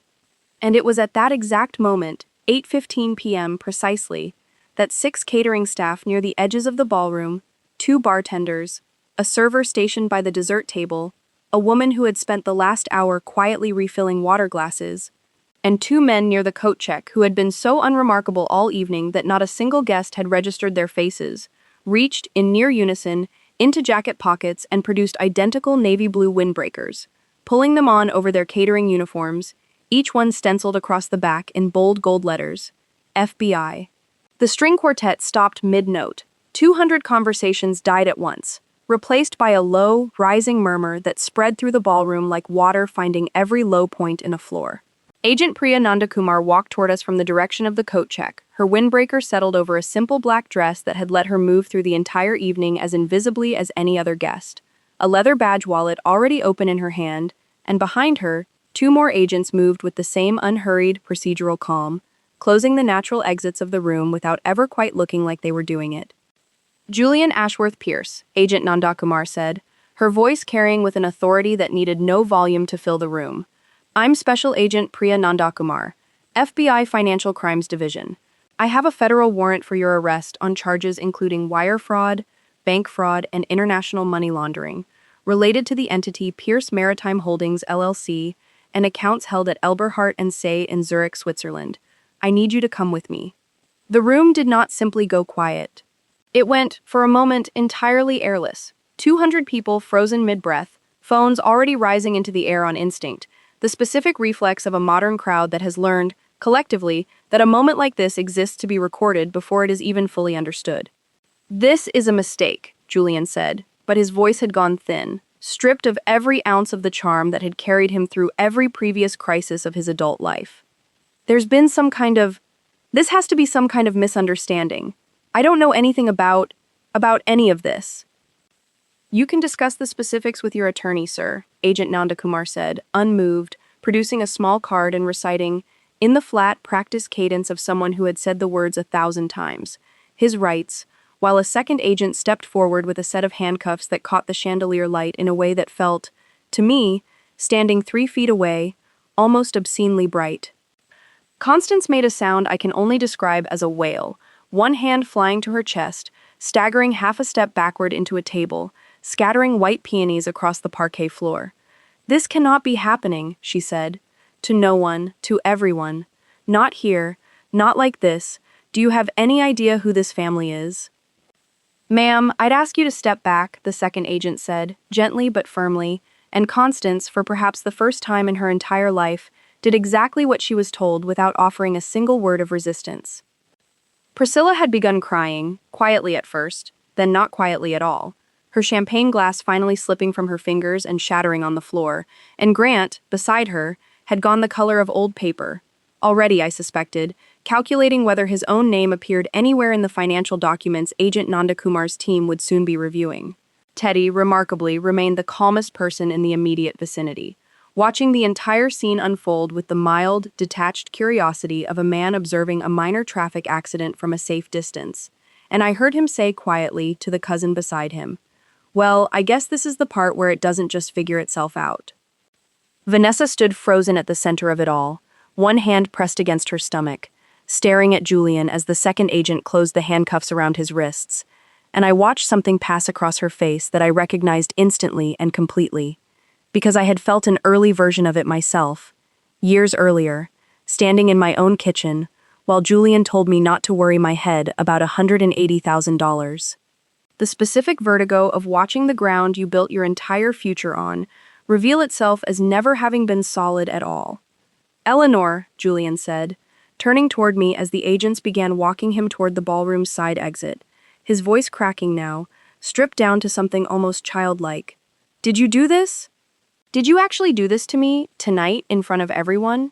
I stepped closer, close enough that only he could hear me clearly over the rising chaos of the room, the murmur now a full roar, phones filming from every angle, and I said the 6 words I had been holding, quietly, patiently, for 14 months, the exact inverse of what he had said to me on the worst night of our marriage, the night I first found that Zurich account, the night he had smiled at me across our kitchen table and told me not to worry my head over money that was never his to lose. "Don't worry your head, Julian," I said. "I already fixed it." I do not think, of everything that happened that evening, anything landed on him harder than that single sentence, because I watched his face understand, in real time, that the woman he had spent 11 years quietly, casually underestimating had been the one holding every card in the entire room since long before he ever walked through its doors that night. Agent Nandakumar's team moved him out through the side exit at 8:19 p.m.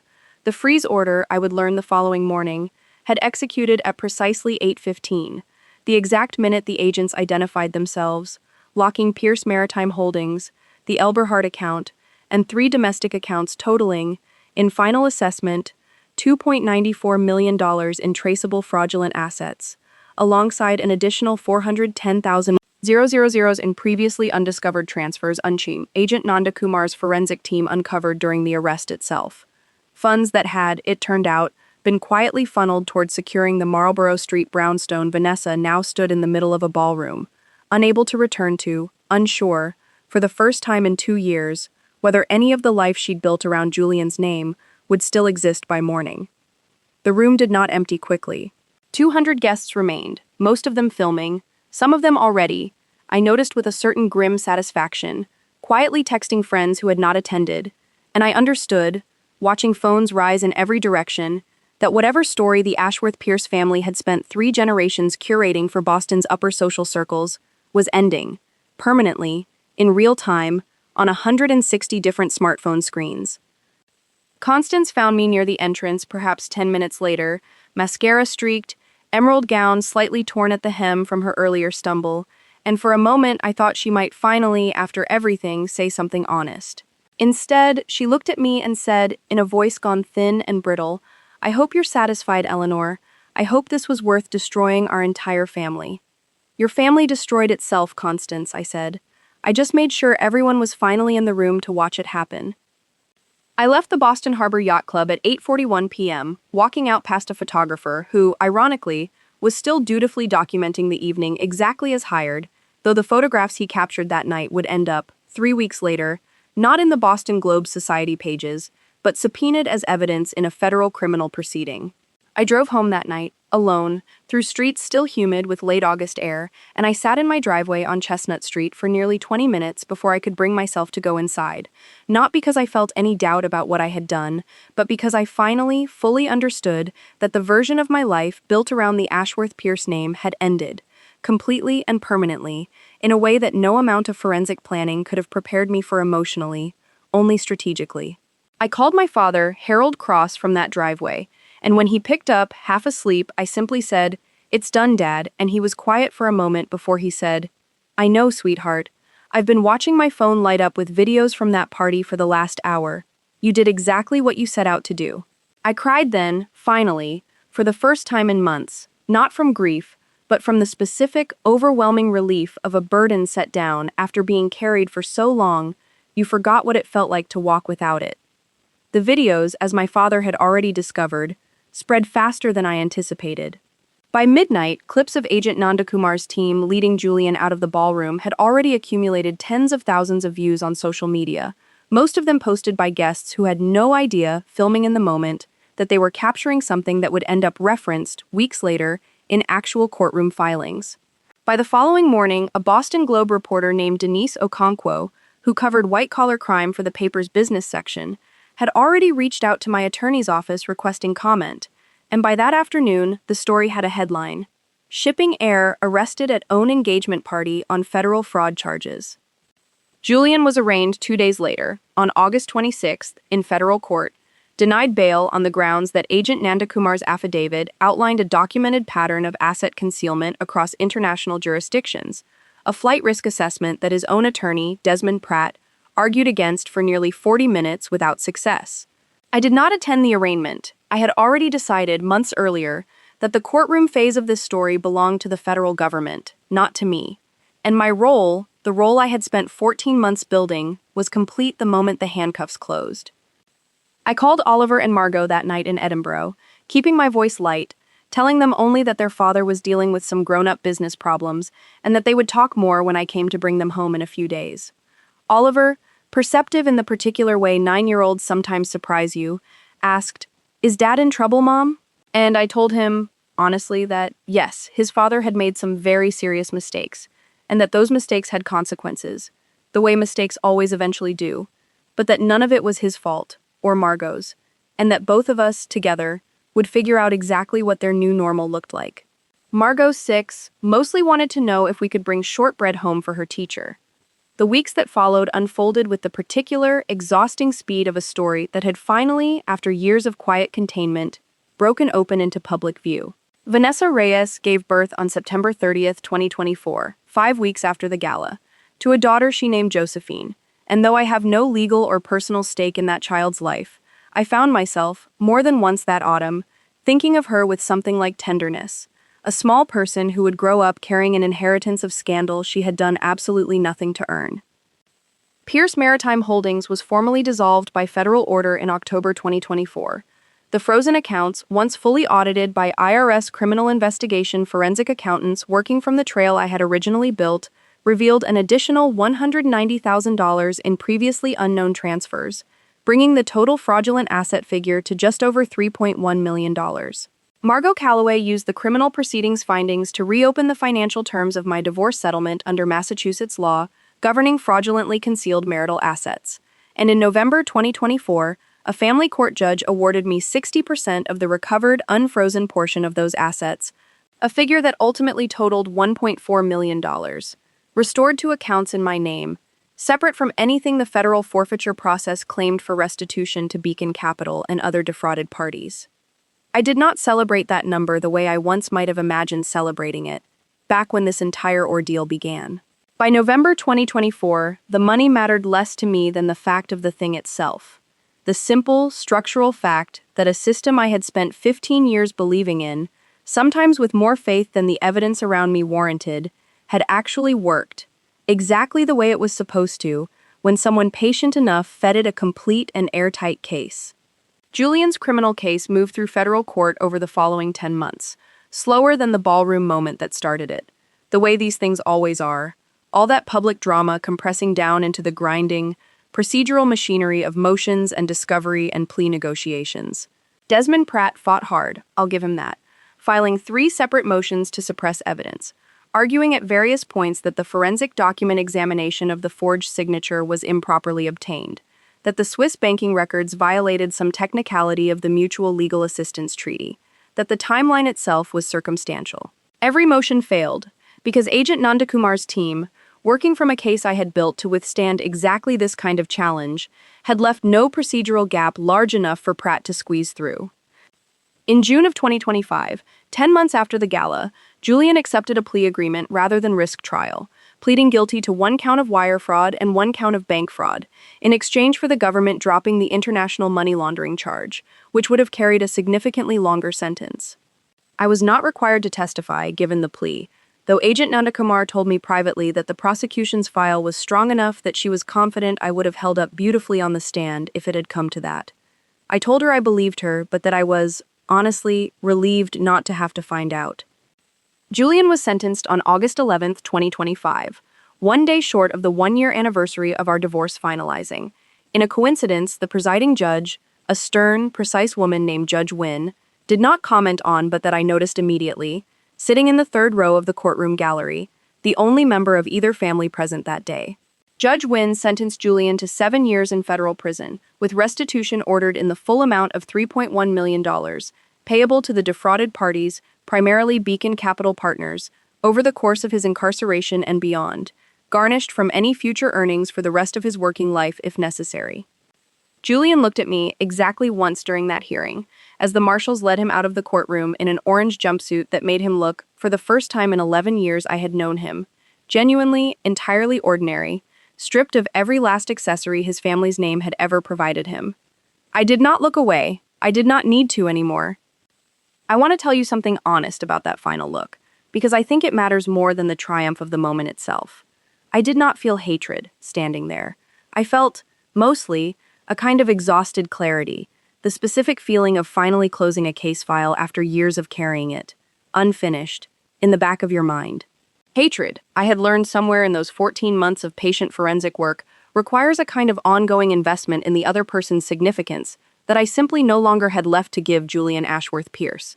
He had become, by that final hearing, exactly what his forged signature and his offshore shell company had always secretly been underneath the tailored suits. A case number, a file, a closed matter. It is now July of 2026, nearly 2 years since that engagement gala, and I think you deserve to know exactly where every single person in this story landed, because I have found in the years since that people watching stories like mine always want the accounting to be complete, the way I have always wanted every ledger I've ever audited to be complete. So let me give you the full accounting, the way only a forensic accountant telling her own story could. Julian is currently incarcerated at a federal correctional institution in Fort Dix, New Jersey, roughly 4 years into his 7-year sentence, with restitution payments of $340 so far garnished from the minimal wages available to federal inmates, a figure that will take him, by the government's own projection, well over 2 decades beyond his release to fully repay, assuming he is ever again in a position to earn meaningfully. He writes to Oliver and Margot twice a month, letters I read first, as is my legal right and frankly my parental obligation, and which I allow the children to receive because I have never wanted to be the reason they lose access to their father's love, only the reason they were finally protected from the consequences of his choices. Oliver, now 11, reads the letters with a kind of careful, guarded interest. Margot, now 8, mostly draws pictures to send back. Constance Ashworth Pierce sold the Marblehead estate in March of 2025, 7 months after the gala, at a considerable loss, to cover a portion of legal fees for both Julian's defense and her own consultation with attorneys regarding potential civil liability, since it emerged during discovery that several transfers into Pierce Maritime Holdings had, in fact, originated from an account Constance controlled, funded by her late husband's remaining trust, transfers she claimed, credibly enough to avoid criminal charges herself, she had made without fully understanding their purpose, trusting her son, the way mothers like Constance are constitutionally incapable of not trusting their sons, right up until the exact moment trust becomes catastrophically expensive. She now lives in a 2-bedroom condominium in Salem, considerably smaller than anything she ever imagined for herself, and according to Priscilla, with whom I maintain minimal but civil contact for the children's sake, Constance has told her remaining friends that the estate sale was simply a lifestyle downsizing decision, a sentence so perfectly, unshakably arrogant in the face of total collapse that I actually laughed out loud the first time I heard it repeated to me. Priscilla Ashworth Pierce Hale and Grant divorced in early 2026, roughly 16 months after the gala, a development I learned about not through any investigation of my own, but through the same social grapevine that had once carried gossip about my own marriage in the opposite direction. Grant, it emerged during their own divorce proceedings, had been carrying significant credit card debt for years, funding a lifestyle Priscilla's sense of entitlement had never once permitted either of them to actually afford. Debt that finally became impossible to hide once the family's broader financial exposure made headlines, and every existing lender began, quite reasonably, scrutinizing every account connected to the Ashworth Pierce name. Priscilla now works for the first time in her adult life as an administrative coordinator at a real estate office in Newton, a job she reportedly describes to acquaintances as just something to keep busy, though a mutual acquaintance told me, with some amusement, that Priscilla has become notably diligent about arriving on time, a habit entitlement rarely requires until money finally, forcibly, requires it instead. Teddy Ashworth Pierce, remarkably, and in a way that I think perfectly closes the loop on his single fixed trait, simply continued not working. With the family's remaining liquid assets severely diminished after the estate sale and Constance's legal fees, Teddy's monthly allowance dried up entirely in early 2025, and rather than seeking employment, he moved into a small apartment above a friend's garage in Danvers, subsisting, as far as anyone can tell, on a rotating combination of couch surfing arrangements and increasingly desperate favors from the same country club acquaintances who used to admire his golf swing. When a mutual friend recently asked him what his plan was for the future, Teddy reportedly shrugged and said, "It'll figure itself out," the exact same 4 words he had used for 31 years, apparently still waiting for a version of figuring itself out that had, by every available measure, already permanently stopped arriving. Vanessa Reyes, I am told, moved back to her hometown outside Providence in early 2025, once it became clear that the Marlborough Street brownstone, purchased with fraudulent funds, was subject to civil forfeiture as part of the restitution proceedings. She is, according to the last update Ray Delinsky passed along, raising Josephine largely on her own, working again at a gallery, this one considerably smaller and less prestigious than the one where she first met Julian. I do not know Vanessa's heart, and I have made a conscious choice not to speculate about it beyond what the evidence actually shows me. But I will say this much, honestly. Whatever calculation she made in 2022, believing she was securing herself a permanently comfortable future by attaching herself to an old, wealthy name, that calculation collapsed as thoroughly and as publicly as anything else in this story, and she is, today, raising a child alone on a gallery associate's salary in a small apartment outside Providence, which is not, by any measure, the future she was opportunistically betting on. As for me, I want to tell you honestly that the 2 years since that gala have not been a simple, uncomplicated ascent, because real life, unlike the tidy arc of a story, rarely resolves that cleanly, but I can tell you, with complete confidence, that they have been the 2 best years of my adult life, measured not by money, though the money has certainly helped, but by the specific, quiet feeling of finally living inside a version of my own existence that nobody else is secretly draining from underneath me. Cross & Halloway Forensic Analytics, the firm I co-founded in 2018, has grown considerably since 2024. in no small part because the publicity around Julian's case, however painful its origins, established my professional reputation in a way 15 years of quieter, more anonymous casework never fully managed to do on its own. Law firms across New England began specifically requesting my involvement in complex marital asset concealment cases, a niche I had, without ever intending to, become the region's foremost expert in simply by surviving my own. By the end of 2025, our firm's revenue had grown by 41% year over year, and I brought on two new junior partners, both women, both, as it happens, forensic accountants, who had, in their own prior careers, specialized in tracing exactly the kind of quiet, patient fraud that so many people, including judges, including juries, including entire extended families, chronically underestimate simply because it wears expensive clothing and speaks in a confident, unbothered voice. I bought a house in the fall of 2025, a modest four-bedroom colonial in Cambridge, entirely in my own name, paid for with money that had never once passed through Pierce Maritime Holdings or any structure Julian's family had ever touched. And I remember standing in the empty living room the day I got the keys, sunlight coming through bare windows onto hardwood floors that needed refinishing, feeling something I had not felt inside any home I lived in during my 11 years of marriage. The simple, uncomplicated certainty that nothing in these walls belonged to anyone's fraud but my own hard-earned, entirely legitimate life.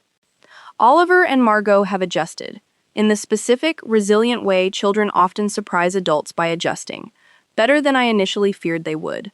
Oliver, now 11, has developed, somewhat to my amusement, an early interest in numbers himself, spending evenings at our kitchen table working through math competition problems with the same focused intensity I recognize, uncomfortably and proudly at once, from my own childhood at my father's kitchen table in Providence. Margot, 8, remains, delightfully, exactly herself, currently obsessed with horses and insistent that we return to Edinburgh for real this time, not just when everything is scary, a request I intend to honor this coming summer, under considerably calmer circumstances.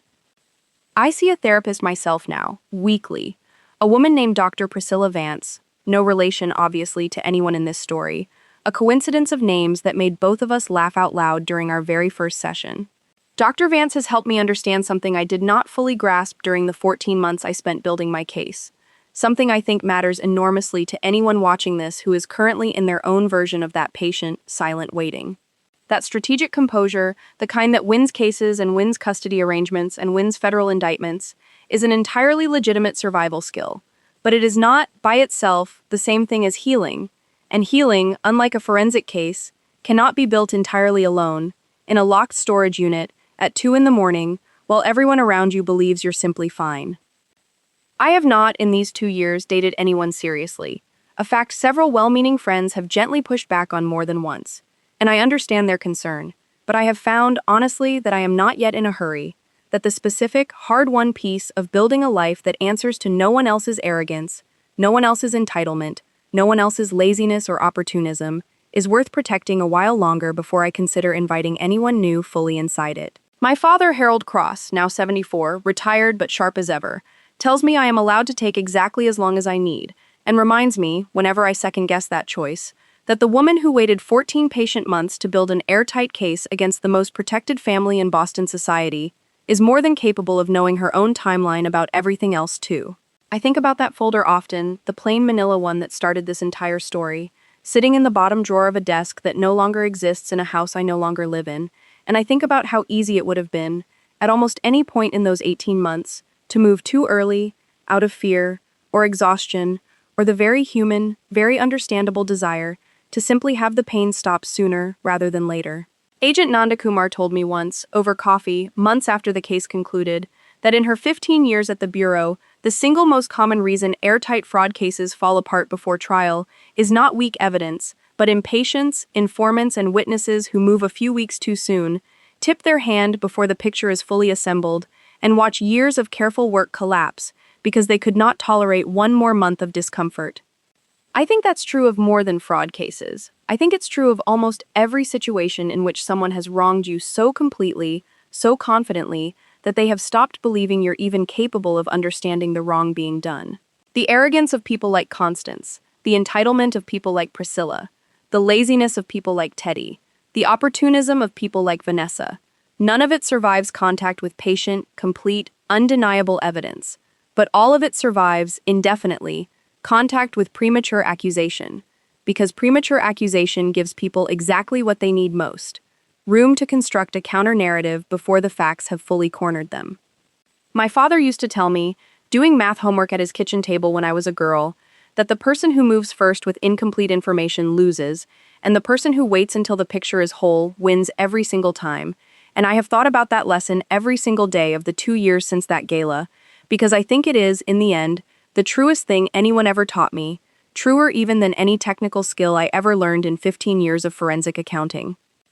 But I want to add something to my father's lesson now.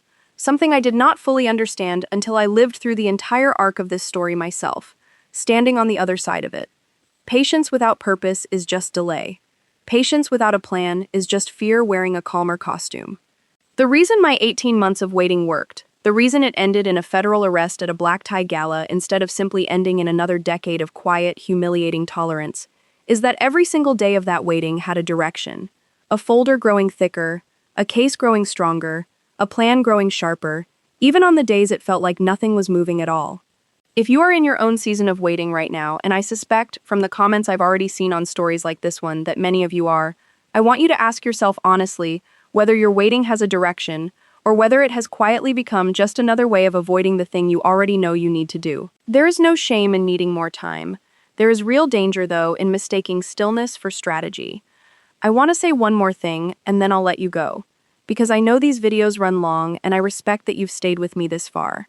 People online, in the weeks after that gala went viral, kept asking me some version of the same question, over and over, in comments and messages, and even, once, a direct request from a producer wanting to option my story for a television dramatization I ultimately declined.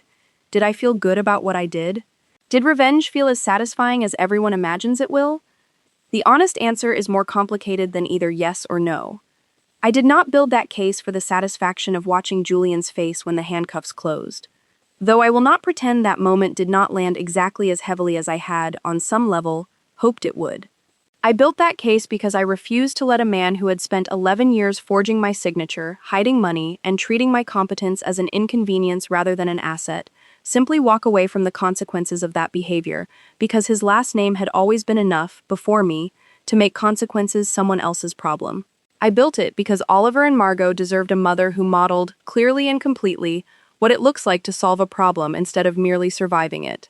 I built it, honestly, because some stubborn, unshakable part of me has never once, in 39 years of life, been able to leave an incomplete ledger sitting open, unresolved, no matter how much easier it might have been to simply close the book and walk away.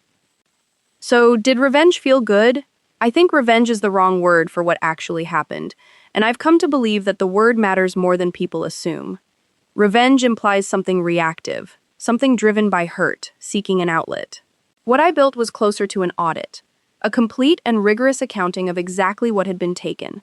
From me, from the government, from the honest lenders Julian's fraud eventually harmed, and exactly what should therefore be returned, restored, and repaid, through the correct, legitimate, entirely lawful channels available to anyone patient enough to build the case properly. It did not feel like revenge, standing in that ballroom. It felt, more than anything else, like finally balancing a set of books that had been quietly, deliberately falsified for far too long. I want to take you back for a moment to that night in August of 2022, the night I saw the Zurich account for 11 seconds on Julian's laptop screen, because I don't think I did justice, earlier in this story, to exactly what that moment felt like in my body, and I think the texture of it matters, because I suspect some of you watching have had a version of your own 11 seconds, a moment where an entire decade of low-grade suspicion suddenly resolves into a single, undeniable image. It was a Tuesday. I remember that specifically, because Tuesdays were the one night of the week Julian's mother called for what she called a check-in, a 40-minute phone call that always somehow ended with a subtle inventory of everything she felt Julian's life was still missing.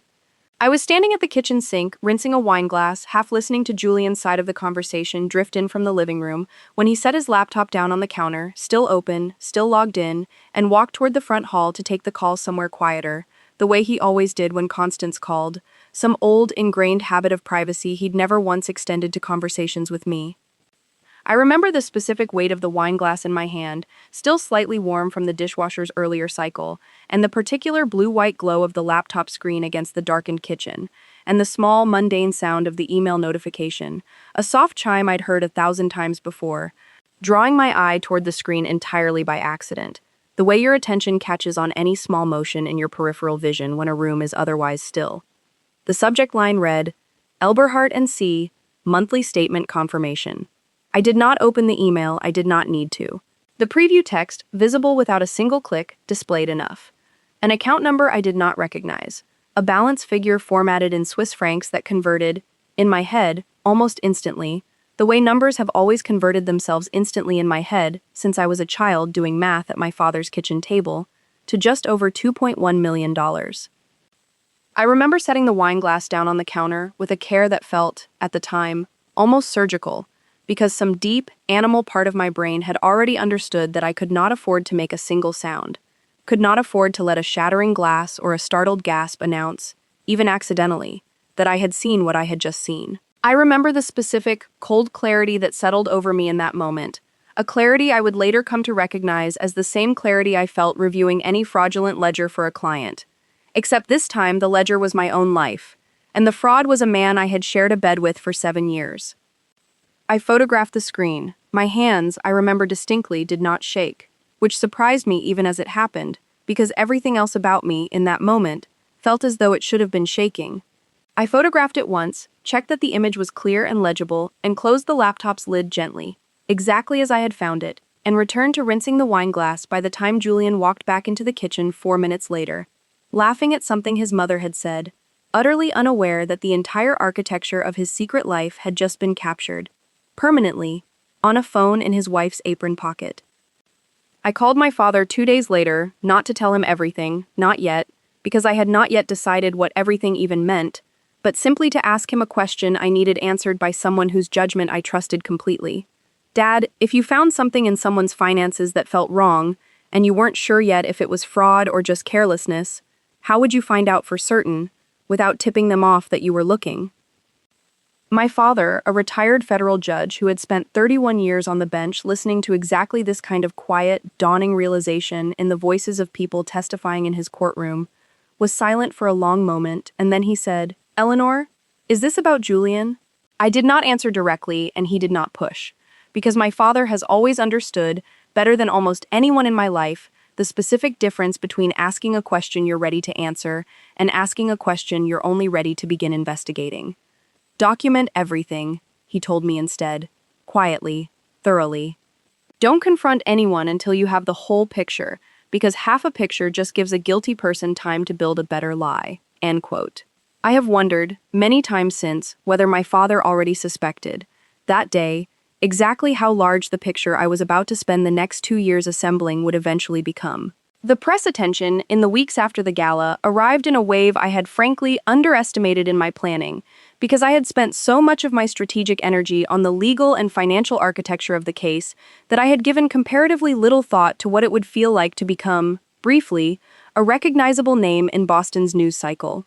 Denise Okonkwo, the Boston Globe reporter, called my office 3 times in the first week alone, and I finally agreed to a single, carefully limited interview in early September 2024, conducted in Margot Calloway's conference room, with Margot present for every question, because I understood, even then, that the story would be told with or without my participation, and I preferred it be told with at least some accuracy rather than reconstructed entirely from secondhand gossip and grainy cell phone footage.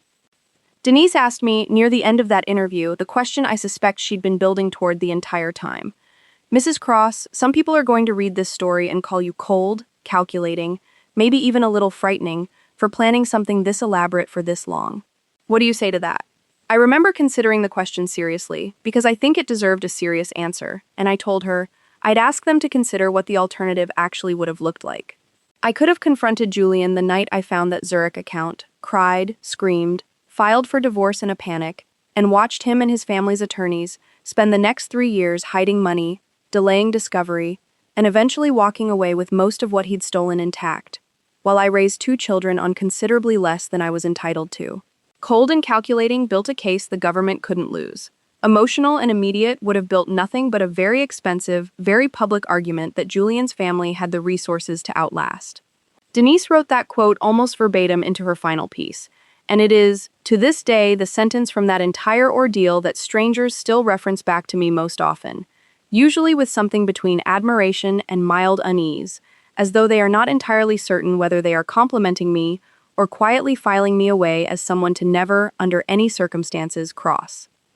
I met with Agent Nanda Kumar one final time, in October of 2024, after the criminal case had moved fully into the plea negotiation phase, and her active role in the investigation had largely concluded. We met at the same coffee shop near my office, where I'd once handed Ray Dolinsky his final envelope, and she told me something I have carried with me since, something that has nothing to do with fraud or forensic accounting at all.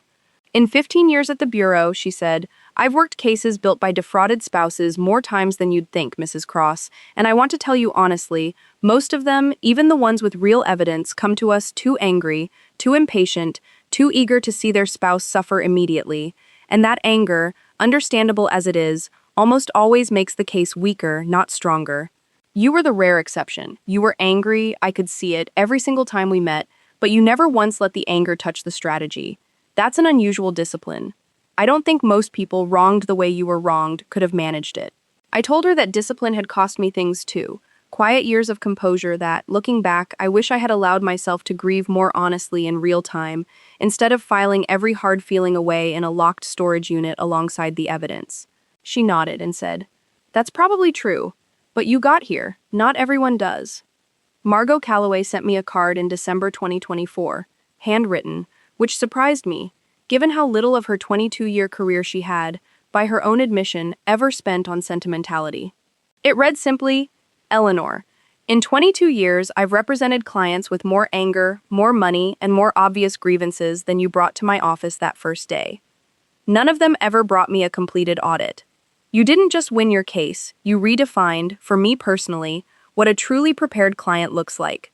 Whatever comes next for you, I have no doubt you'll build it exactly as thoroughly as you built this. I keep that card in a drawer in my new house in Cambridge. Not the same locked storage unit drawer where the original folder once lived, but somewhere lighter, somewhere that belongs entirely to the life I built after, rather than the case I built during. I want to spend a little more time on Oliver and Margot, because I think, of everything in this story, their well-being was the single thread I refused to let any strategic consideration override. And I think it's worth walking through exactly how that played out in practice, not just in principle. Dr. Louise Okafor, the pediatric therapist I retained during the custody proceedings, continued seeing both children on a biweekly basis well into 2025, long after the legal need for her documentation had passed, because I believed, and still believe, that a child who has watched their parents' marriage dissolve publicly, with federal agents and viral videos attached to it, deserves consistent, professional support, regardless of whether a court is still weighing the evidence. Oliver's sessions with Dr. Okafor in the months immediately following the gala focused heavily on a specific anxiety she identified early, a fear that his own understanding of people, his own judgment, could not be trusted, since he had spent years believing his father was simply busy, simply preoccupied with work, when in fact his father had been actively deceiving an entire family. Dr. Okafor worked with him over many months on distinguishing between a child's reasonable trust in a parent and an adult's active, sustained deception, a distinction I remember her explaining to me directly in a parent consultation session in November 2024. Oliver isn't naive for having trusted his father, Mrs. Cross. Trusting a parent is developmentally appropriate and healthy. What happened is that his father violated a trust Oliver was correct to extend. Those are different things, and once he internalizes that difference, most of this anxiety resolves on its own. She was right. By the spring of 2025, Oliver's schoolwork, which had dipped noticeably in the fall semester of 2024, had recovered fully, and his math teacher, at a parent-teacher conference that April, told me, with visible enthusiasm, that Oliver had recently scored in the 98th percentile on a statewide assessment, a fact that made me cry, briefly, in the school parking lot afterward, for reasons that had very little to do with statistics and everything to do with watching a child come back to himself. Margot's process looked entirely different, because 6-year-olds and, later, 8-year-olds process upheaval through different channels than 11-year-olds do. Dr. Okafor noted in early sessions that Margot expressed almost no direct anxiety about her father's arrest or absence, focusing instead, with what Dr. Okafor described as healthy displacement on smaller, more controllable worries. Whether our new house in Cambridge would have a good spot for a swing set, whether her stuffed rabbit, Sir Hopley, would need his own bedroom, whether shortbread from Scotland would still taste the same if we baked it ourselves instead of buying it from the bakery on the Royal Mile. I learned through those sessions to take Margot's small, specific concerns seriously rather than dismissing them as unrelated to the larger crisis. Because for an 8-year-old, controlling the size of a swing set is, functionally, the same emotional labor as an adult controlling a federal case timeline, just scaled to a child's available tools. Both children now see Julian's letters as a fixed, manageable part of their routine rather than a source of dread, largely, I think, because I made an early decision never to speak about their father with visible bitterness in front of them, however much bitterness I sometimes still privately felt. I remember a conversation with Oliver in the spring of 2025, not long after his 98th percentile test score, when he asked me, out of nowhere while we did dishes together, "Mom, do you hate Dad?" I set down the plate I was drying and told him, "Honestly, I don't hate your father, Oliver." I was very, very angry at him for a very long time, because he did something wrong and he hurt a lot of people, including me. But hating someone takes a lot of energy, and I decided a while ago that my energy was better spent building a good life for you and Margot than spending it on hate. Oliver considered that for a moment, the way he considers most things, with the same careful, analytical stillness I recognize from my own childhood, and said, "That's kind of like a numbers thing, isn't it? Like an efficient use of resources."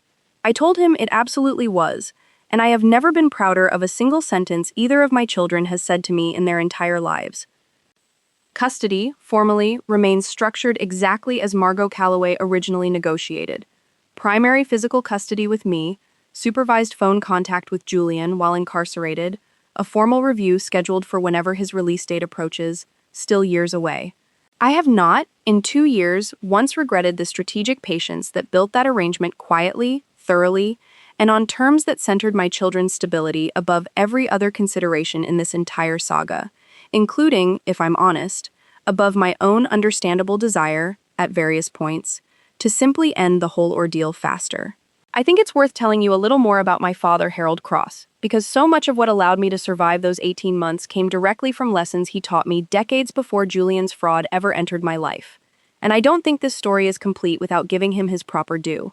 My father grew up in Providence, Rhode Island, the son of a dock worker, the first person in his family to attend college, working nights at a warehouse to pay his way through Brown University and then Boston University School of Law, and he spent 31 years on the federal bench in Rhode Island's district court, retiring in 2019 with a reputation, among attorneys who practiced before him, for a specific kind of unhurried, meticulous patience that some lawyers found maddening and others found, eventually, to be the fairest quality any judge could possess. My father used to tell me, when I was small, about a case early in his career, a complex securities fraud matter he presided over in 1987, in which the prosecution rushed its timeline, eager to secure a conviction before a looming election cycle changed the political appetite for white-collar enforcement, and lost the case entirely on a technicality that a more patient, more thorough prosecution would never have created in the first place. "The rush cost them everything, Eleanor," he told me, more than once, over the years. "Justice delayed is a real cost, I don't deny that. But justice rushed and lost is a cost too, and it's the cost people forget to weigh, because impatience always feels, in the moment, like the more righteous choice." I did not fully understand that lesson until I was 37 years old, standing in my own kitchen, deciding not to confront Julian the same week I found the Zurich account. But I understood it completely by the time I stood in that ballroom 14 months later, watching an operation built with total, uncontestable thoroughness unfold exactly as planned. My father was diagnosed with early-stage prostate cancer in the spring of 2025, a diagnosis he handled, characteristically, with the same unhurried, methodical calm he brought to everything else in his life, researching every treatment option personally before selecting a course with his oncologist. A decision-making process he described to me, only half joking, as basically just another kind of forensic audit, except the ledger is my own body. His treatment, caught early, went well, and he is, as of this recording, in remission, playing golf twice a week, considerably better at it, he insists, than Teddy Ashworth Pierce ever managed to be, a comparison he brings up more often than I think he realizes, with obvious relish. My firm's growth, meanwhile, has led me into cases I never anticipated taking on before 2024. And I want to tell you about one in particular, because I think it circles back to everything this story has been about. In February of 2026, a woman named Rosalind Chen came to my office, referred by Margot Calloway, with a folder of her own, considerably thinner than mine had been, documenting suspicions about her husband's business finances that she was not yet certain amounted to actual fraud. Rosalind sat across from me in the same conference room where I once laid out my own 18 months of evidence for Agent Nanda Kumar, and she said, almost apologetically, "I don't know if I'm being paranoid. Everyone in my life tells me I should just trust him." I told her exactly what I wished someone had told me years earlier, sitting in a similar chair, staring down a similar uncertainty. You're not being paranoid for noticing a pattern, you're being careful. Let's find out, together, whether the pattern is real, and let's take exactly as much time as we need to be certain. Because a case built on certainty always beats a confrontation built on suspicion. Rosalind's case, as it turned out, did involve genuine fraud, considerably smaller in scale than Julian's, roughly $340,000 in concealed business debt her husband had hidden from her for nearly 3 years. But the forensic process, the patient, methodical accumulation of undeniable proof, worked exactly the way it worked for me, and Rosalind's divorce settlement, finalized just 2 months ago, secured her full and fair share of marital assets, along with the specific, hard-won knowledge that her own instincts, dismissed by nearly everyone around her as paranoia, had been correct all along. I think about Rosalind often, and about the dozens of clients like her who have come through my office in the 2 years since Julian's arrest, because I have come to believe, more firmly with every case, that the single most common thread connecting every story like mine is not fraud itself, which is, in the end, simply a technical pattern of numbers moving where they shouldn't, but the specific, corrosive experience of being told, repeatedly, by people who love you or claim to, that your own careful observations don't matter, that you're overreacting, that you should simply trust, simply relax, simply stop worrying your head over things. I have made it something of a personal mission, in the years since, to tell every single client who sits across from me in that conference room the exact opposite. Worry your head. Follow the number that doesn't add up. Build the folder, take the time you need. The people who tell you not to are, more often than statistics would suggest is comfortable, exactly the people the folder eventually needs to be built against. So here's the lesson I want to leave you with, the one I have turned over in my mind more times than I can count in these 2 years, standing in courtrooms, in my new kitchen in Cambridge, in Dr. Vance's office, in the quiet moments after Oliver and Margot are asleep and the house is finally still. Every single person in this story who hurt me, Julian, Constance, Priscilla, Teddy, Vanessa, ran on exactly one gear for the entire 11 years I knew them. Arrogance, entitlement, laziness, opportunism, deceit, and every single one of them believed, with total, unshakable confidence, that the gear would simply keep running forever, because it always had, because I had always absorbed the cost of it quietly, professionally, without complaint. What none of them understood, until it was far too late to matter, is that the person absorbing a cost quietly is not the same as a person who has forgotten how to count.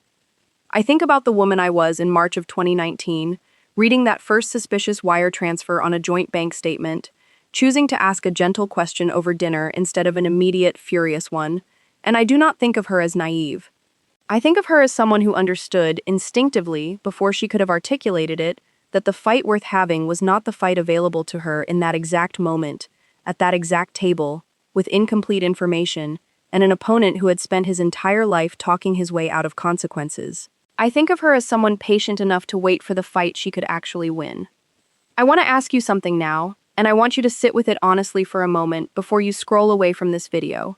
If you are currently in a relationship, a friendship, a business partnership, any arrangement at all where you already know, somewhere in your body, that a pattern exists that everyone around you insists you're imagining, what is the actual cost of continuing to stay quiet about it for one more week, one more month, while you build the kind of proof that no one can talk you out of believing?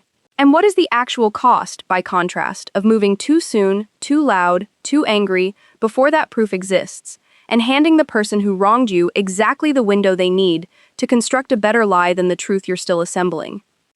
I am not telling you to stay in anything that endangers you physically or immediately. That calculation is different, and it deserves a different, faster kind of urgency. And if that describes your situation, please, Put safety first, always, before any strategy I've described tonight. But if what you're facing is the slower, quieter kind of wrong, the kind that hides in spreadsheets and calendars and half-explained absences, the kind that depends entirely on your continued willingness to not look too closely, I want you to remember everything I've told you about that folder in the bottom drawer of my desk, and I want you to ask yourself, honestly, whether you've started building your own folder yet, or whether you're still waiting for someone else's permission to believe what your own careful mind has already told you is true. Because here is the thing nobody in the Ashworth-Pierce family ever understood about me. Not in 11 years of marriage, not in the 14 months I spent quietly assembling their downfall, not even standing in that ballroom watching handcuffs close around Julian's wrists. I was never the quiet, resourceful, easily dismissed woman they believed they were dealing with. I was always exactly what I am now, a person who counts everything, who notices every discrepancy, who waits, patiently, methodically, for as long as it takes, and who eventually, always, balances the ledger completely. They simply mistook my patience for permission, and by the time they understood the difference, the accounting had already been done. I promised Margot we would go back to Edinburgh this summer, for real this time, as she puts it, meaning without the specific undercurrent of dread that ran beneath our first trip there. The one I took with my carry-on bag holding $42,000 in cash and a plan I had not yet finished executing.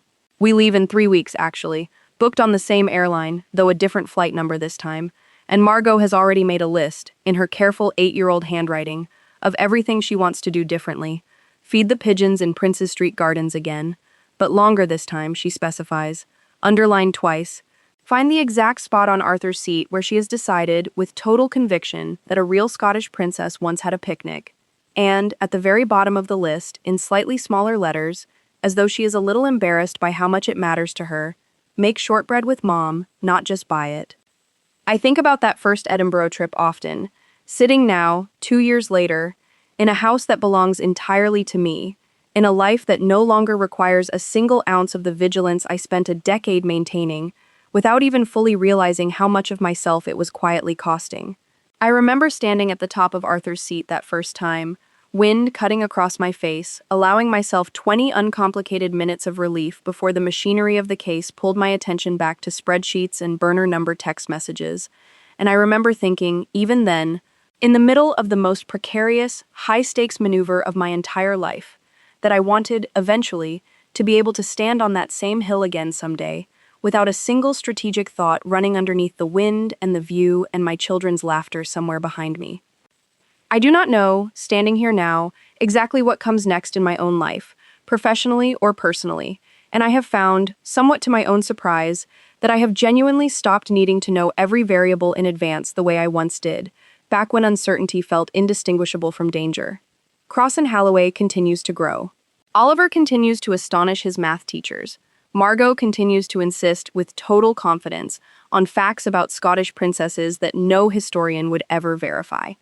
My father continues to beat his own personal best on the golf course, comparing himself, always, favorably to a young man he has never actually met but has heard entirely too much about. And I continue doing the work I have always done best, watching for the pattern beneath the surface, counting what everyone else assumes doesn't need counting, and waiting, exactly as long as it takes, for the moment the whole picture finally, undeniably, comes into view. If there is one thing I hope you take from this story, beyond the specific mechanics of forensic accounting or federal indictments or the particular, satisfying poetry of an arrest at an engagement gala, it is this. The people who underestimate you are rarely doing it out of malice, at first. They are doing it because you have made it easy, comfortable, convenient for them, by staying quiet, by absorbing the cost, by letting, how resourceful of you, pass without comment for the 100th time. You get to decide, at any moment you choose, when convenience stops being something you're willing to keep offering. I decided in a kitchen, on a Tuesday, in front of a laptop screen glowing blue in the dark. I wonder, watching this, exactly where you'll decide. There's one more piece of the accounting I haven't given you yet, and I think it belongs here, near the end, because it's the part of this story that surprised me most. The part I never planned for in any of my 18 months of careful strategy.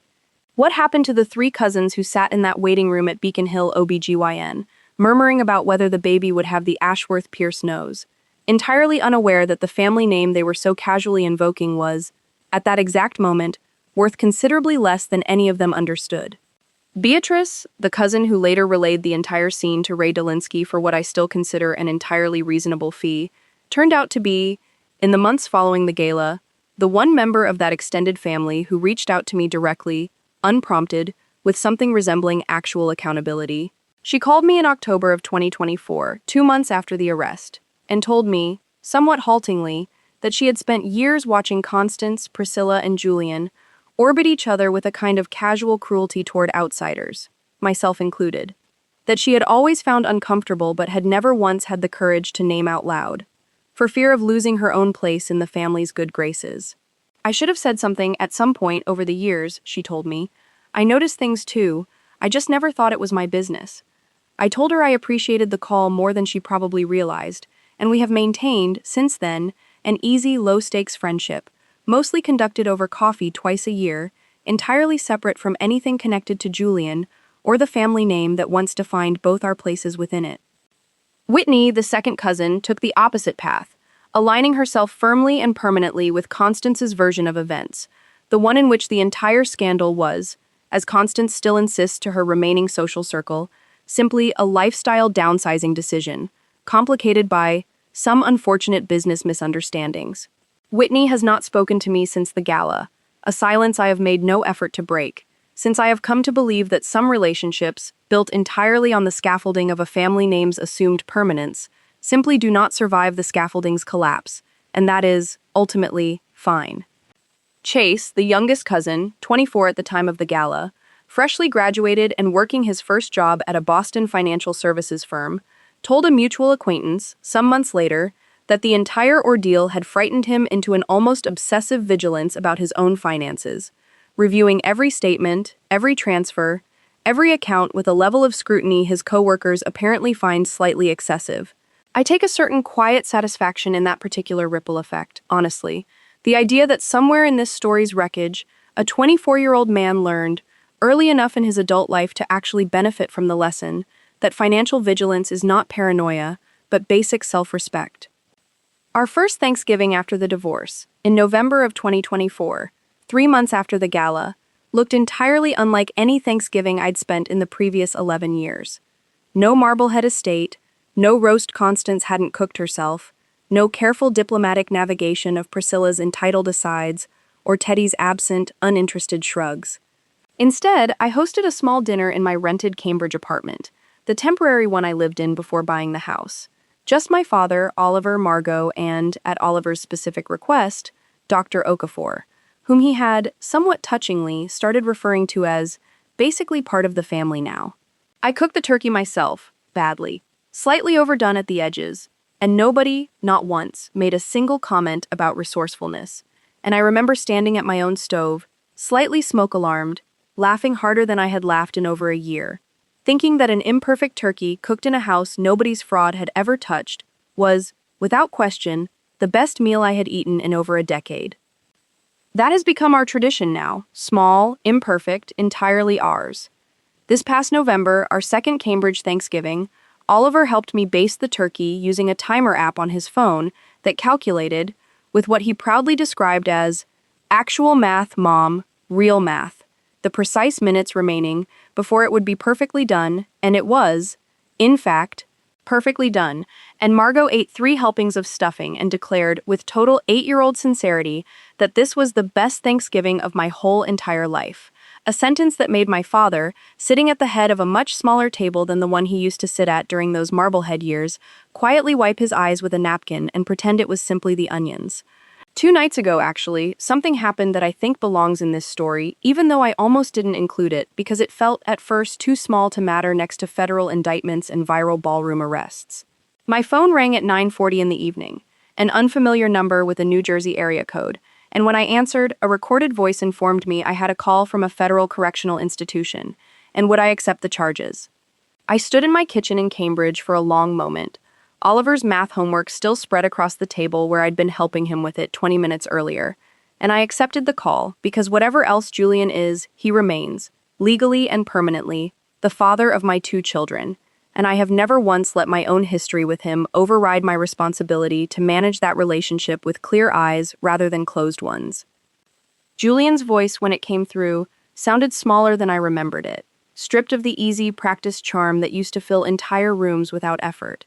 "Elle," he said, "I wanted to ask you something, and I know I don't really have the right to ask you anything anymore, but I'm asking anyway. Do the kids ever ask about me? Really ask, I mean, not just polite questions." I told him the truth, because I have decided in these 2 years that truth is the only currency I intend to deal in with him ever again. That Oliver asks careful, structured questions, the kind a boy asks when he's trying to build an accurate model of a complicated situation rather than simply seeking comfort. And that Margot mostly just draws him pictures and doesn't ask much of anything at all, still processing the whole situation the way an 8-year-old processes most things, sideways, through smaller and more manageable concerns. Julian was quiet for a long moment, and then he said something I have turned over in my mind every hour since.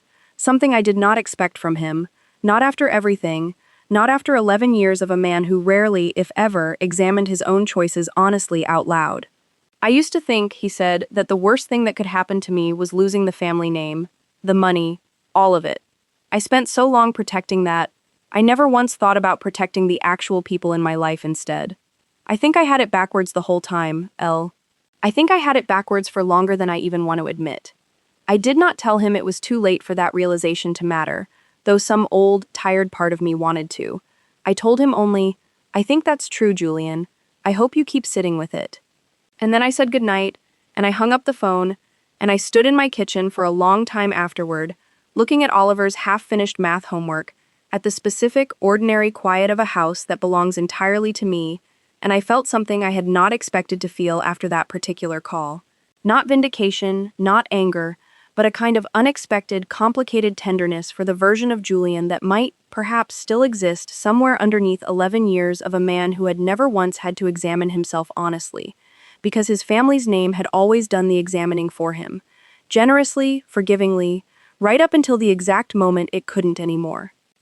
I don't know what to do with that tenderness yet. I'm not sure I need to know, not tonight, not with 3 weeks left before Edinburgh, not with Margot's list of pigeon feeding and princess picnics still taped to our refrigerator, not with Oliver's 98th percentile test score still framed, absurdly, proudly, on my office wall next to a very different kind of framed document, the sentencing order Judge Wynne signed on August 11th, 2025, which I keep there, deliberately, as a reminder of exactly what patience, properly directed, is actually capable of accomplishing.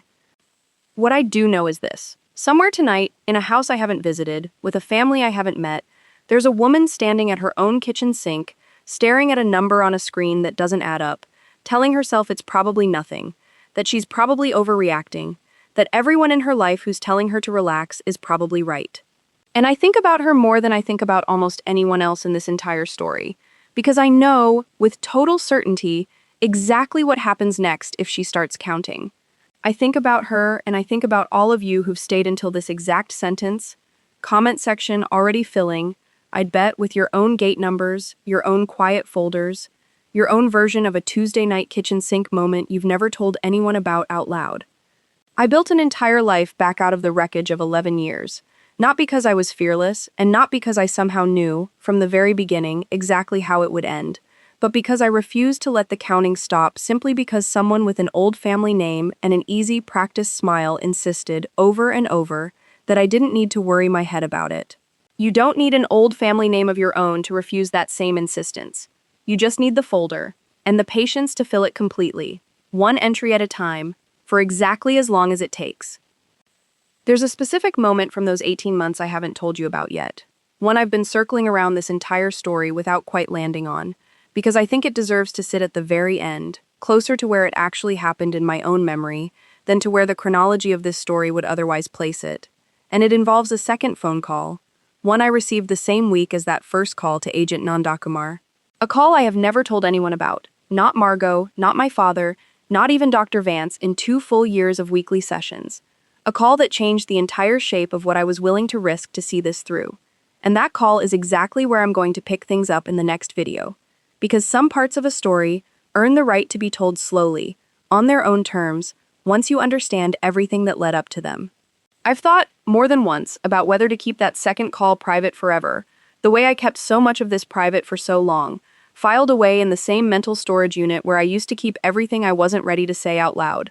But I've decided, watching how many of you commented your own gate numbers, your own quiet folders, under stories like this one before, that the whole point of finally telling any of it is to tell all of it, eventually, on my own timeline, exactly the way I built the case itself. One piece at a time, never rushed, never incomplete, until the picture is whole enough that nobody watching can talk themselves out of what it actually shows. If you've made it this far with me, through every wire transfer and every "how resourceful of you" and every single minute of that ballroom, you've already shown me you're exactly the kind of person who follows a thread all the way to the end instead of walking away halfway through. And that's not a small thing, that's actually the whole point of everything I just told you. So do the one small thing that matches everything you just proved to yourself by staying. Subscribe now because the next video picks up with that second phone call, the one I've never told a single person about, the one that almost made me burn the entire folder before Agent Nandakumar ever got the chance to open it, and I am not